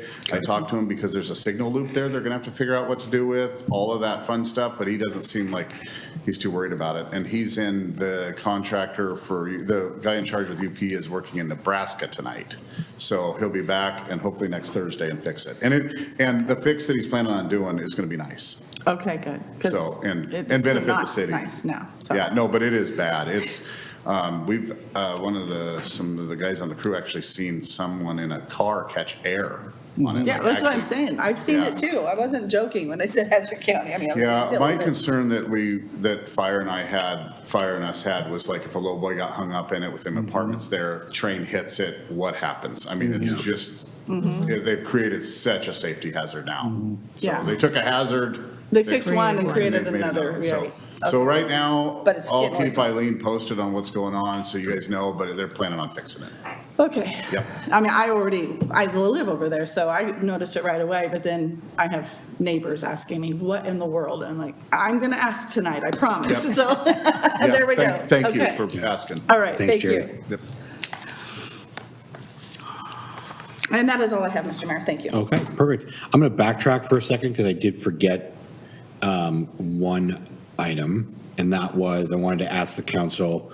So in conversations with Eileen, looking ahead, we have a number of work sessions that are coming up that we need to have and want to have.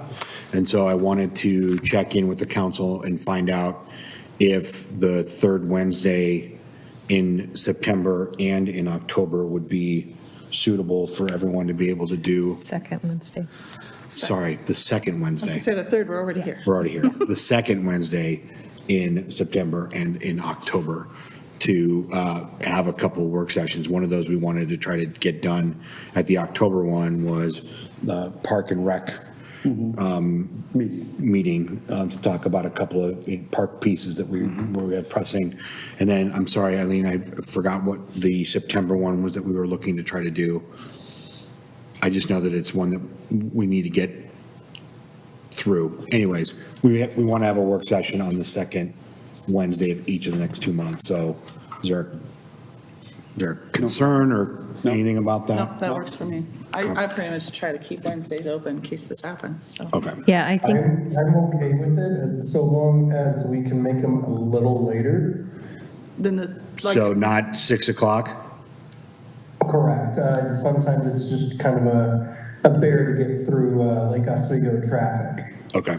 yeah, well, it's an off meeting night, so can we Right. just do it at 7 like we would normally have a meeting? yeah, does 7 o'clock I- work? I would be okay with that. Okay. Okay, yeah, that works Great. for me too. All right. So October 9 and September, oops, I lost it. It would be the September 11th. Okay. Yeah. And I'm not sure that, well, yeah, let me look at the calendar, so. Okay.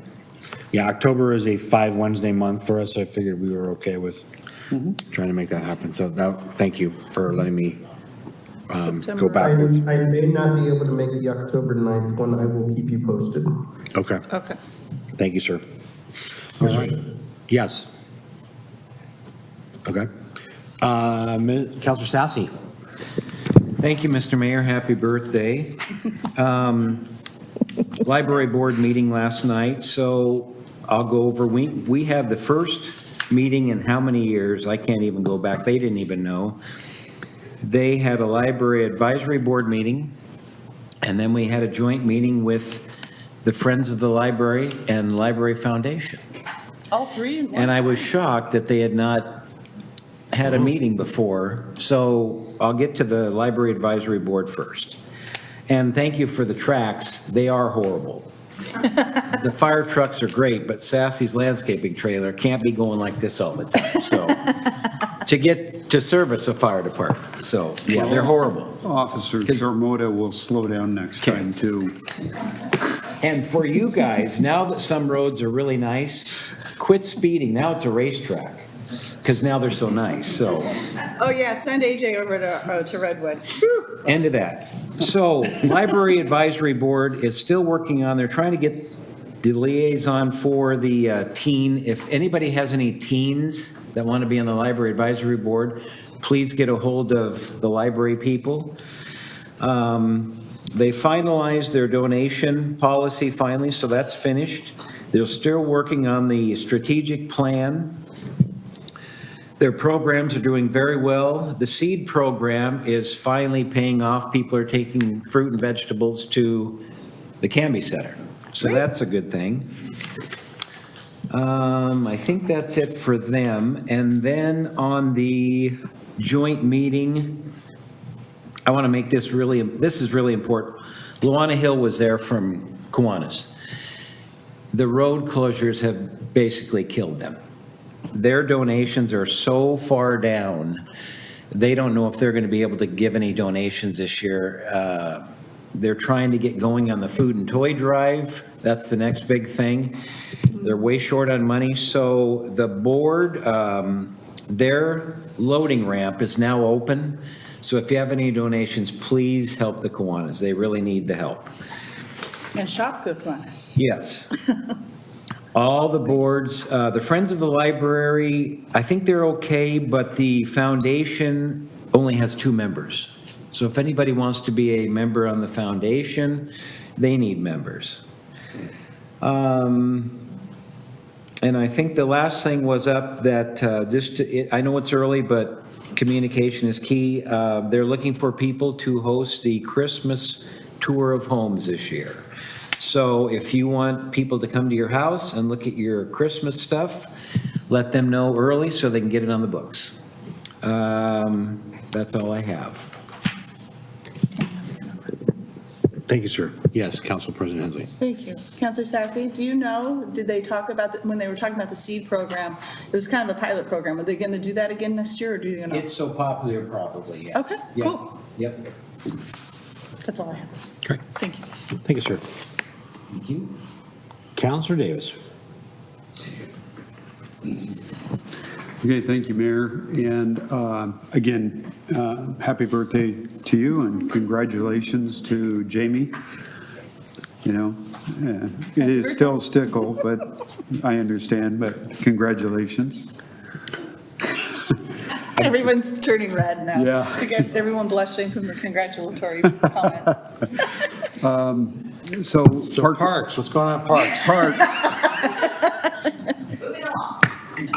He's got the same birthday as Rick Robinson. I don't know if you guys knew that, but I called Rick Robinson today and wished him a happy birthday, and he's doing well. So, Our former a couple former city managers ago, yes. yeah. So yes, we, at Park and Rec, we introduced Doug Rakin and Kathy Smith as new members to the Park and Rec. It was a great meeting in the fact that we're receiving a lot of citizen input. Citizens are actually attending the meetings and making some requests through the Park and Rec. We had one where a gentleman who frequents the bike trail noticed an oak tree stump that he feels would be perfect for carving in some sort of nature animal, owl or bird or something like that. And he's willing to pay for it using the company that does the carving down on Highway 99. So that was kind of an unusual request for us for the Park and Rec, but Park and Rec was all in favor of it, especially the fact that he's willing to pay for it. Jerry was at the meeting, he was in favor of it. I believe it went to Eileen as well, so I kind of wanted to kick that around to the rest of the council. Do you guys have any heartburn with that? No, sounds I think it's I fantastic. think it's a great idea. Yeah, he was gonna get a design and send it to Park and Rec, bring the design back to Park and Rec, but I think it's outstanding that a citizen would recognize that and then be willing to actually pay to have that done. The gentleman's name was Bob Grady, who is on the bike trail all the time. So Jerry was good with it. So they'll bring that design back to us. Timber Park, a gentleman was there from Timber Park and made a request that potentially is there an opportunity to move the sign that's in Timber Park because kids use that for playing ball and the sign is right in the middle of the grassy area. And so the Park and Rec Committee and Jerry all agreed that he would need to go back and get input back from the neighborhood association, a petition of some sort, and that they all agree so that if the city takes the time to move that, that's the last time we're going to move it. So he's going to bring that information back to the Park and Rec Committee for that as well. Wayward, we actually had a complaint about dogs running up loose that are unleashed at Wayward Park out on the trails. And the bottom line is we talked about just the fact of getting our code enforcement officer to look at the ordinance, make sure the ordinance is properly posted out there. And in regards to the leash law, which is, there is a sign, but actually putting the ordinance up there so that people are aware that there is a leash law out there so that people don't have concerns about dogs running up to them and or injuring them when they're out on the trail. So I said I would follow up with Chief Tro and seeing about getting the code enforcement person out there to actually look and see what we actually have to do to properly post that for the leash law. I think people in general are very responsible. I've been out there several times, walked it, rode my bike through there, and people are very responsible with their animals. But it does bring up a good point that it is properly posted in regards to the leash law. But I feel the citizens are doing a good job out there. Auburn Farms, the bid came back over budget, $3.2 million, and we budgeted 1.5.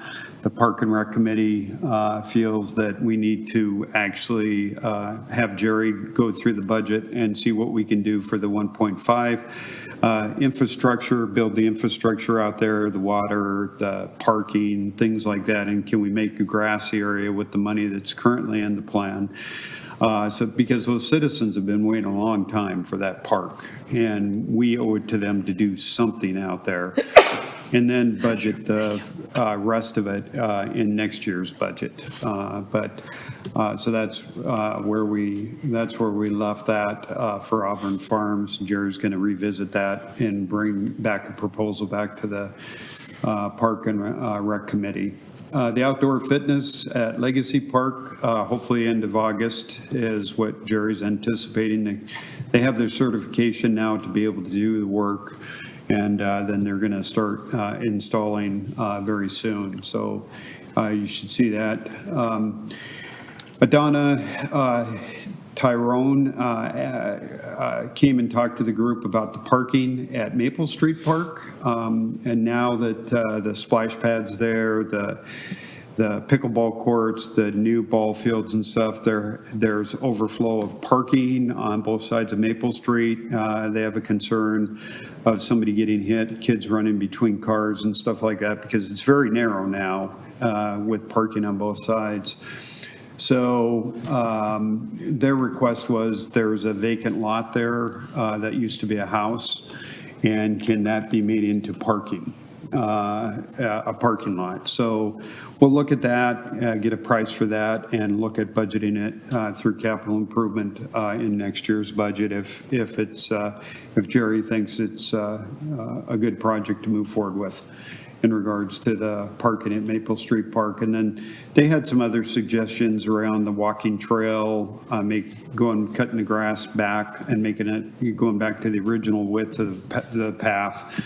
And then the tree limbs that are hanging down low on the far side of the walking trail, and getting those taken care of. So Jerry and crew are going to look at that, but they were very, very complimentary of the crews from Jerry's shop that have been out there doing the maintenance and stuff like that. Very easy to work with, and they really appreciate the work that they're doing out there at Maple Street Park.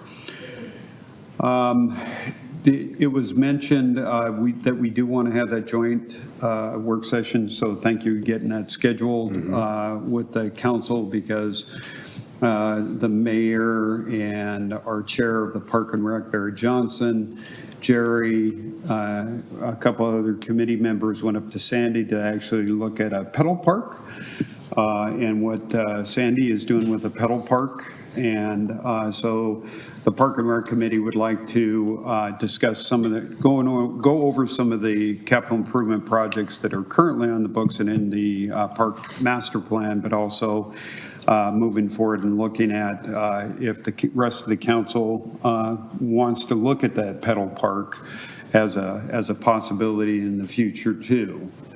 So they want to have that discussion with the rest of the council and educate you guys in regards to the research that they've done on the pedal park. So we're very pleased to announce the first memorial bench has been requested after the ordinance that was approved in regards to memorial benches. We do have a request in for that, and Jerry is working on the actual purchase of the benches so that we can move that project forward. The athletic fields, that through COGIO and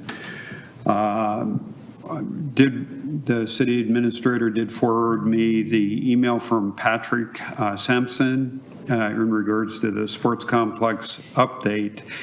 I think that they are working at, other alternatives in regards to doing some fields in different communities, possibly.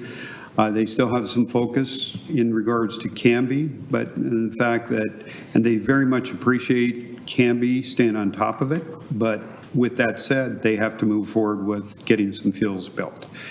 And so based upon the email and stuff, it was thank you.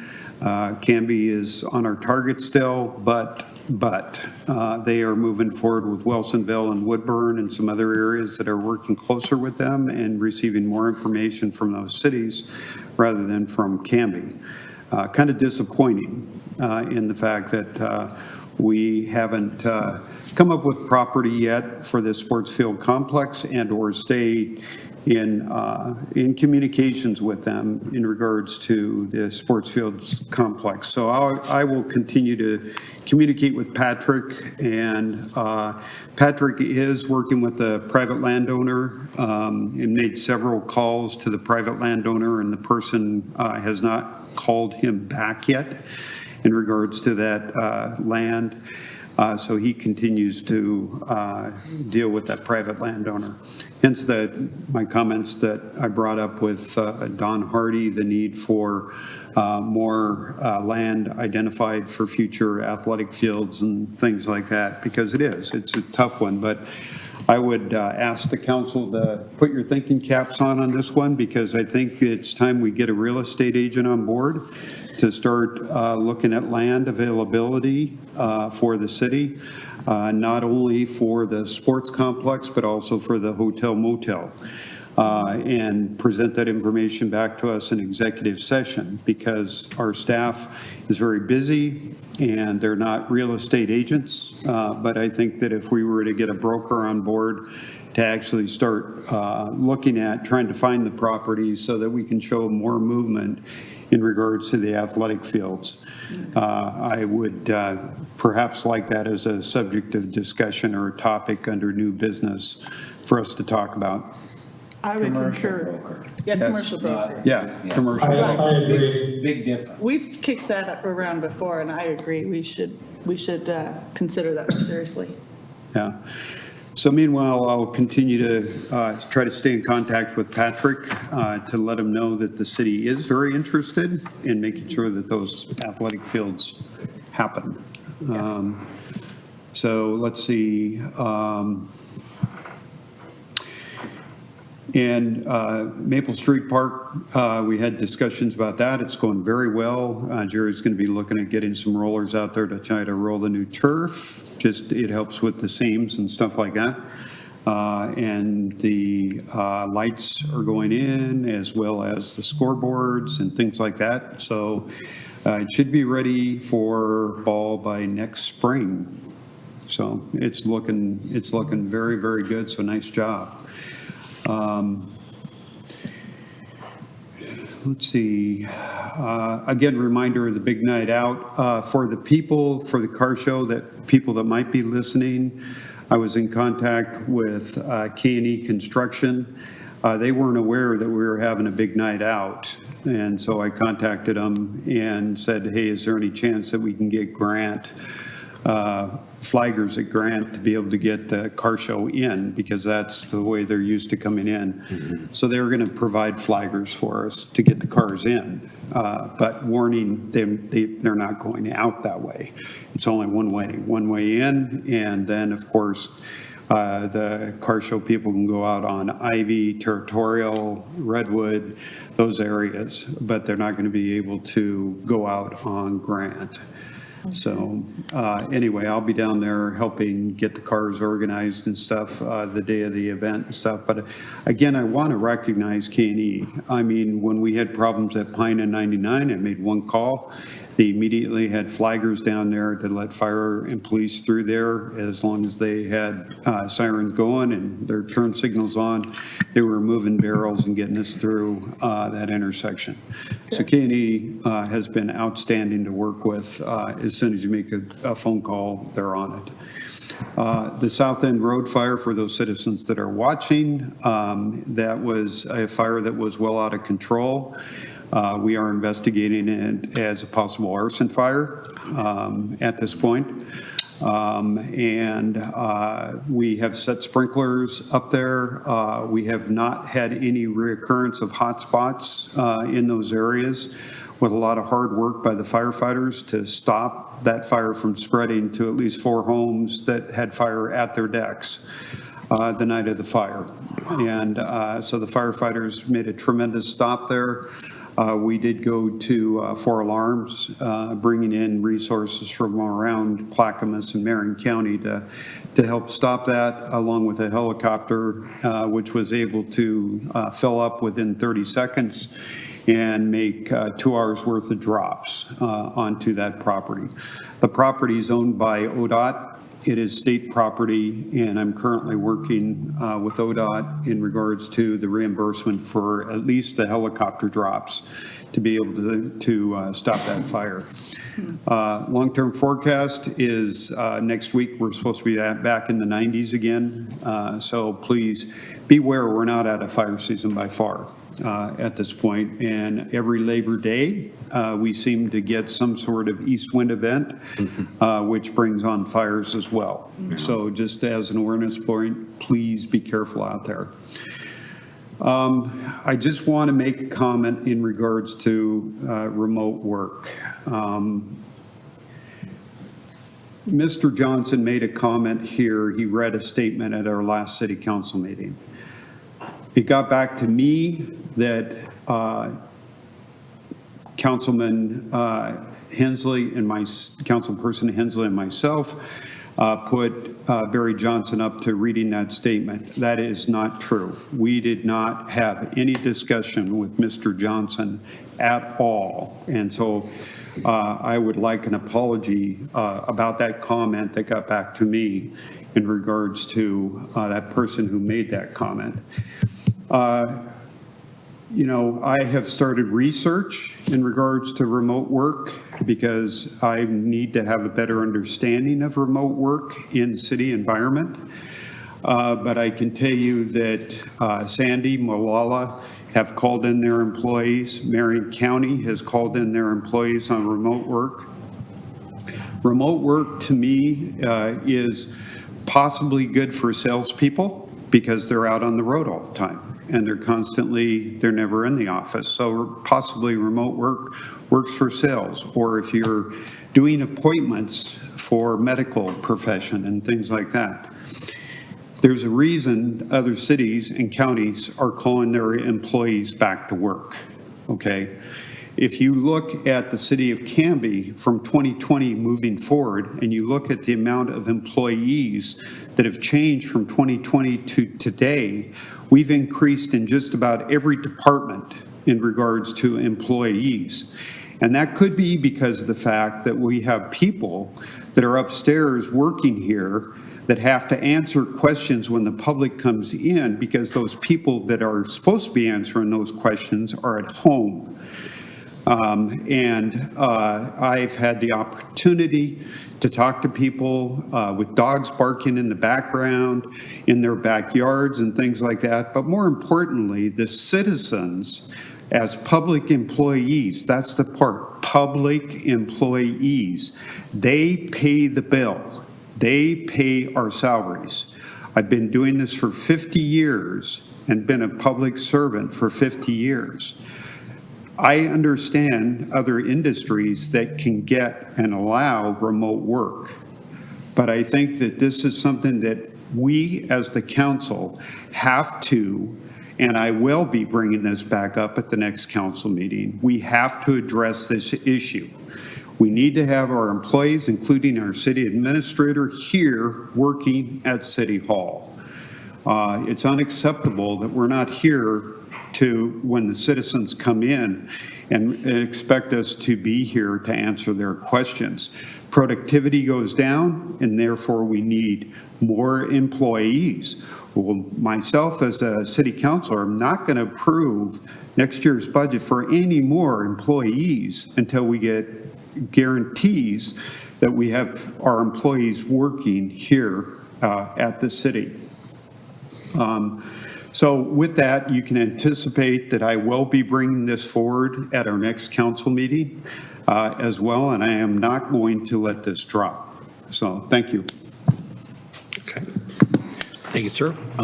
Two things for the Parks Group. One, I did get an ask from a citizen about a city tree possibility. I don't think we have a city tree designate in the city of Canby. I mean, like Milwaukee's the dogwood city, they want Canby to have a tree, like that kind of a tree? Correct. Okay. So if you could take back to the Parks will. Board, the ask is that the city tree be a pink dogwood. Specifically Pink pink? dogwood? Yes, it's Okay. a pink dogwood tree. Okay. Will Milwaukee be upset with us? I don't know. And I don't care about Milwaukee, I only care about Canby. And then on the ask, Ms. Diane and I were talking about the joint meeting with the park board and the council. I'd like to open it up to Cappert as well and include them in the conversation. Because a lot of the things we were talking about in terms of the recreation complex and pedal park and whatnot, I think having them part of that conversation so they're aware. So I wanted to bring that up before extending an invitation to them, if that works for the park, for you and the park board. Yep. Okay. So those are my only other two Is items. that the October one or the September one? It's probably going to be the October Okay. work session. Okay. And what's the September one? I will get back to you on the September one. Okay, fair. I need to digest your comments on the remote work piece, so I will come back to that at another time. Okay. Councilor Maldonado, did you have any announcements or comments? I do not have any reports this time. I do want to say congratulations to Jamie and happy birthday, Mayor. Also, I do want, I know I can't see it right now, but I feel like somebody's turning red. I'm sorry. I do want to point out, I have also been approached by the remote work topic, and we really need to figure this out. This has been going on too long, and it's been talked about too long. I'm a firm believer, if you have an office job, you need to be in that office.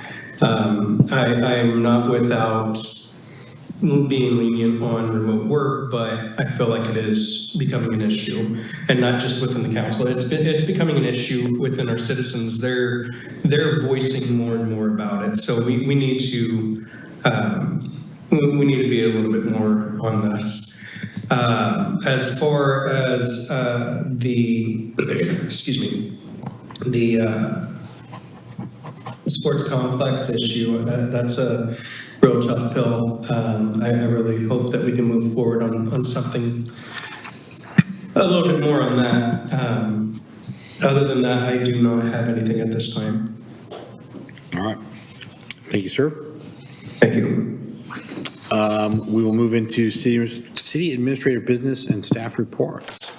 Great. Ms. Stein. So I think at this point in time, I'll have Jerry come up and kind of do a quick project update and where we're at with slurry seal, alleyway paving, and everything else that we've discussed tonight. So, well, not everything, but street projects that we've discussed tonight. Good Hello evening, again, Jerry. Council, Mayor and Council. Eileen was saying that you guys wanted just a quick update on some of the projects going around town. There's a lot of them, so if I miss one, We'll ask. bring it up. Yep. Yep. I want to start with, I think we covered North Redwood, the hump. I think we're covered there. They're coming back Thursday, we hope. We are currently complete with paving, the paving schedule this year. And if you go look, I'm pretty excited about North Redwood. That's one of the county roads we took over. I know it's not perfect, curbs aren't in, but it's paved. And Looks so good. One of our first county roads, we've Yep. taken over and used the money to pave it, so, and everyone's happy. So paving's done. We're moving on to alleys now. Alleys have turned into be a challenge just because of how flat they are, the buildings, the old buildings, so we're still tweaking, working with the paving company on how to get those things to drain, and we'll do that. So I don't have an exact schedule when they're gonna start grading and paving those. It's coming soon, though. The slurry seal is part of the paving project, and their goal is to do all of the downtown stuff Sunday, after everything's done and quiet, so we don't interrupt the downtown. This coming Sunday, Tyler Nizer and Jamie worked on a flyer that we're gonna go take to all the downtown business owners, let them know what's going on so they're up to speed. Crack sealing's done, slurry seal. We're doing this because of all the handwork, how hard it is. We want to preserve it. We don't have to repave it, and give the council a front row seat to what slurry seal does and how it holds up. So when you get to walk from here, you can watch it and see what you think for yourself. So that's what's with our street maintenance stuff. The South Ivy Street. Sorry, Jerry, real quick. Yeah. On Sunday, when are they doing that slurry seal? They're going to start in the morning on Sunday and try to get it done that day, if the weather permitting. Are we having any necessary closures in the downtown? No. Okay. They'll just when they work the parking lot and then First Avenue. Okay. Thank you. And we're going to communicate with all the business owners starting tomorrow, so they're up to speed. So hopefully we can head off any problems for them. So better than doing it on a weekday for them. South Ivy Street, you guys see we're working out there, 2-year project. They've already started it. They're doing all the underground this year, and storms last. That's what we're working on now. When they get that done, they're going to start grubbing and then start all the hardscapes coming next year, and hope to be completed by September of next year with Ivy. So it's going well. It's going a good project. Hopefully they're working with fire and everyone on the closures. The county's kind of doing the engineering and helping with the project management on that. So let's see, what else do we have? The Public Works crew has about 4 days left of road painting. So they just need a little weather to get that wrapped up, which is great news. We did our first year of crack sealing. We rented a crack sealer, and I know you see the guys out doing that for 2 weeks. And after about 2 weeks, they were done. So we think we're going to do that rent, and we did 3 subdivisions. So something we talked about with the street maintenance committee or the task force and stuff, and how much it helps preserve our roads, just keeping the roads sealed so the subgrade stays intact. We also had a water main break. Jim Davis was nice enough to wake me up at 3:30 on that one. I appreciate that, because I can't hear the app on my phone when there is. And so we were able to work with fire, Canby Utility, and it was in a really remote place. And so we were able to get the road cleaned up and the closures done, and then open back up and the main line repaired pretty fast, right, Jim? You want to add to that? Yeah, Jerry, great job. And great job by Joe from Canby Utility, who was out there and getting the water shut off. It was over 500,000 gallons of water. Good job to our wastewater treatment, because they had to, it was flooded from the fire station in our parking lots all the way across Pine. It was into the parking lot of Rite Aid, as well as Canby Utility or Canby Builder Supply. And the mud that came out of the ground from the hole in the ground behind the 2 industrial or business buildings collapsed, but all that mud came down with it. And so Jerry and crew had a heck of a time getting that all cleaned up, but great job. Had it done within 2 hours, basically the water down and the street opened up within about 2 hours. So great job by you guys. Pretty interesting break too. It was actually behind Oregon Machine Works and a small easement between that and the storage unit, I guess. Yeah. And Oh, wow. like barrels and engine blocks and stuff were falling in the hole because it was in a Shelving, everything was Yeah. falling in the hole. little different one than we dealt with in the past. It wasn't in the street. It was like, I was asking Jim, where is this thing even at? You know, but, There was a lot of water, and thanks for doing the parking lot at the fire station too. Yep. Yeah. So, yeah, that was good. We are working the street maintenance task force. I think Council Patton wanted an update on it.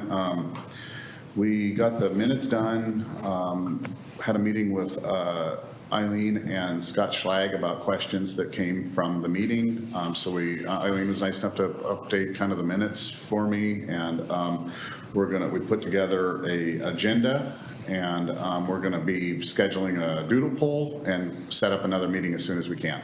So it's underway. I just want to meet with Eileen one more time, make sure everything's squared away before we do that, so. Is there a way that the council can get the notes or minutes from that meeting? Absolutely. Yeah, and Eileen has the minutes, so I'll leave that up to her. We're sharing with you on that. So, yeah, it's My understanding that it was 2.5 hours? 2 hours and 36 minutes. Okay. So we're going to try No to decisions yet. have the next one, we're going to probably bring in, nominate a chair, get this thing squared away now that everyone's got everything out in the open. Now we can start getting this structured and get some work Yeah, done. that's a long time for our community members that we've invited to get up to speed and provide us with feedback and an opinion on, or a recommendation to the council on. I'd love to see that. Definitely no more than an hour and a half for our citizen committee. Yep. Okay. That's kind of our goal, Mayor Hodson, is to get that thing streamlined and get this thing efficient and going. So our first one, a little rocky, but next one will be better. Okay. I live with one of them, so that would be nice, thank you. Okay, yeah. I would really appreciate that. Yes, for sure, Counselor Sassy. I'm trying to think, 99E, Jim Davis is the expert on 99. I asked him. He keeps up to speed with K&E. They're great, all that. So he's the guy to talk to on that. I actually call fire what's going on that because they're up to speed on the meetings and all that. Am I forgetting any of the projects that you guys can think of? That's kind of, the last thing, Eileen, did you want to talk about our RFQ for engineering, or do you want me to? Go ahead. So several weeks ago, Jamie helped me, planning and some other people, we put out an RFQ for engineering services. It closed last Friday, and we had 15 people, actually Monica Stone's helping with it too. So we had 15 people submit, which is great. Big engineers, small engineers, everything else, and we're in the middle of a review process to get a list of engineers. So for all of our engineering services in Canby, from Dawn's stuff with the traffic and planning and plan review, from street projects, alley projects, all that stuff. We're gonna have a list, and we're finally gonna be up to date on that, which we've been trying to do for a while, but it just keeps going. So I'm really excited about this. We'll have a list we can pick from. We can grab them if it's under $100,000, a quick project. We can pick off the list which one we think's best. If it's over 100, we do an RFP process with the list that we select. So pretty excited about this. We get caught up on that. Great. I was very excited to hear that we had such an interest in Canby, so it'll be good. Last time we did it, we got a couple. There was just not a lot of interest, and I don't know what it was about. So this time it was good to have such a good selection, and big good firms. All of them were good. Good. So I think that is all I had. The other thing I wanted to do is say thanks. My daughter showed up at my house the day of the fire up there and says, Jim Davis hasn't called you yet, Dad? What are you doing here? This was at 3 a.m. And I said, no, I haven't heard anything about it. I looked at it and saw where it was at and got really scared. We have city staff that live there, and it's right across the river from our wastewater plant, our public works. And so I want to thank all the firefighters and everything for getting that under control. I mean, they were everywhere and getting that dealt with. That could have been a bad situation. So, Yeah, seriously. Thank you. Yeah. Thank you to all of your people. It's huge. and that's all I had, unless you had any more questions for me. I don't know, Council A President quick has a question, question. I don't even know if you have the answer, but you're Encyclopedia Jerry, so if you don't know, no one does. Wednesday is when I heard they're gonna crane lift the food carts into the Canby Bear Library. Are they gonna do street closures and things, I'm assuming? They've Or do already you know what gone time through- that's gonna happen? There was did you see the closure, Jamie? Do you? Yeah, there's a closure for Wednesday. I think it's from 8 till 4. Yeah, they're All day closing long. that section of street. They went through our whole closure process. Just from Holly to Ivy on Third, is it? They're not Yeah. gonna affect Holly or Ivy? I thought it was Third Avenue. I'd have to- On Third, but it's between Holly. Third and Holly. and Holly. Third Avenue. Just yeah. Third, but it's not gonna affect Holly? No. Okay, I was just curious. All right, that's all I But have. no guarantees that someone else won't be in there. Everyone seems to be working with it. Right. It's, so they'll be having Smith Crane, they'll be partially closing Northwest Third between North Holly and North Ivy Streets on Wednesday, August 28th from 7 to 3. 7 to 3. And it says emergency vehicles will be able to traverse this work zone. So good information, and Rhonda's always great about getting that. I usually see that. I probably just missed that email then. Okay, I appreciate it. And Thank always, you. if you guys see anyone we're missing on our closure list, let us know. Rhonda's glad to just add them. So new people come and go and we don't know it sometimes. I probably have it buried in there and just didn't see it, so thank you for that. So they crane them in, Yeah. and then if they got to crane them out too someday? Wow. Yeah, we go through the same thing with some of our Wow. stuff. It's expensive and, That wouldn't have been easier just to, yeah. Well, is his business model that he's just gonna own them and rent them out though? That's what I thought. So they won't be moved out until he's done with that space. Which probably as an owner, I mean, it's. stuck. They're gonna rot out aesthetically someday. consistent and- yeah. Maintenance, you know me and maintenance, they're gonna rot out someday. Grease. Any other project updates or questions? for No, Terry? but I did have a question. On our work session, was that with Kathy Robinson in the Adult Center? The September meeting, work session? We don't have any other work sessions Okay, scheduled. because she with- sent us that stuff on the ARPA funds. I thought maybe maybe that was the September work session. No, actually, there is a need to kind of revisit the appropriations that have been made on the Adult Center and Canby Utility Board, potentially. So I don't really have it quite figured out in my mind, but Okay. received an invoice from Canby Utility Board today for $80,000, and I think it relates to, there is some work, Jerry, actually, I needed to talk with you about this. There's some work that Canby Utility Board was having a private development do, and I thought it was the same work that we had appropriated to Canby Utility. So I need to kind of figure all of that I just don't out. want Kathy to feel neglected. So that's a big thing for her, so. Yeah. Okay. Okay. Okay. Mr. Nelsey, thank you very much. Yep. Thank you. Yep. A couple of other items, Mayor and Council. So regarding to Clackamas County, just wanted to mention a couple of things. First, we've spoken with you before about the city-led homeless services grant process that the police department, the library, and the Canby Center are jointly applying for. That work that we've received, that work is happening. All three of those agencies are working on a scope of work that will then be put into an intergovernmental agreement that you will see later in probably November timeframe. So that work is progressing. And then also, Clackamas County is doing a rural strategic planning process for the rural communities in Clackamas County. And it's mostly around homeless and homeless support services. There will be a community workshop that is held here in Canby. Date hasn't been finalized yet, but I wanted you to know that that's occurring. It is not affiliated at all with our comp plan process. But because there is some overlap between what we're looking at in our comp plan process and this completely separate strategic planning effort, we're just going to have to be careful as we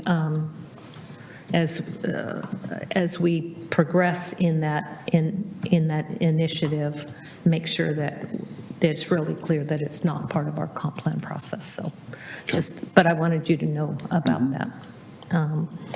And there was a pre-app for the Canby Adult Center relocation today. I don't know the status of that, but I wanted you to know that was progressing.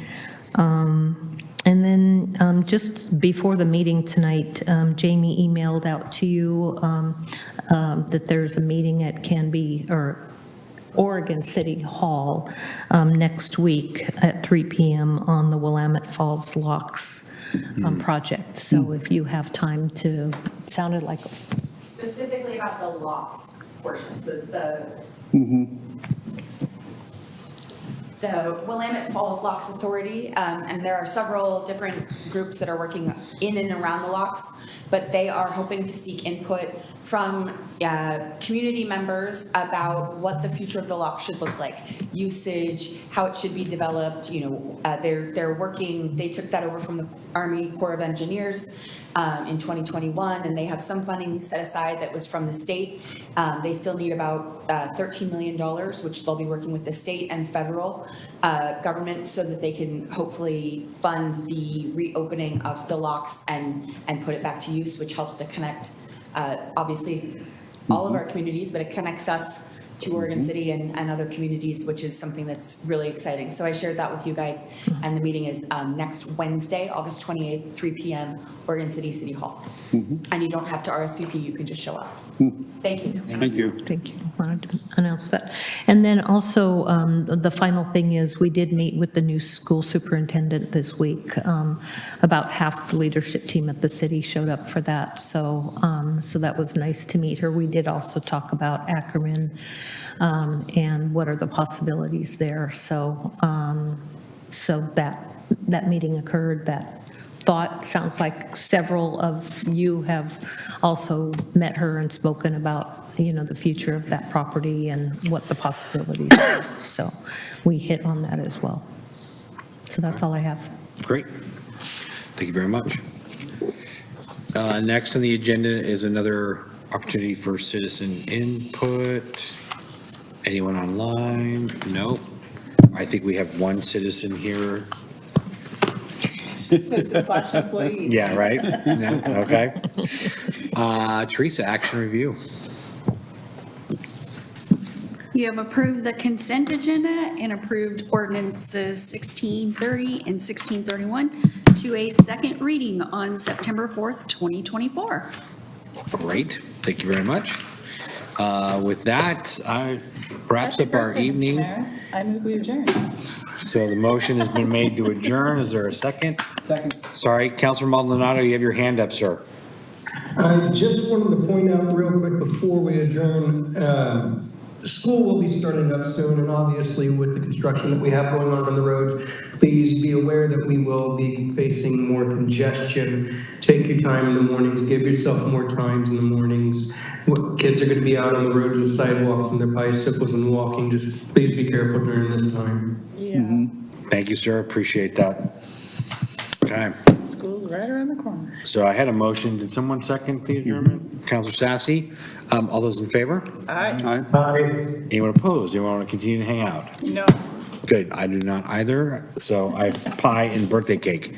All right. We are adjourned. Canby, thank you. Enjoy the rest of your August. We'll see you in September.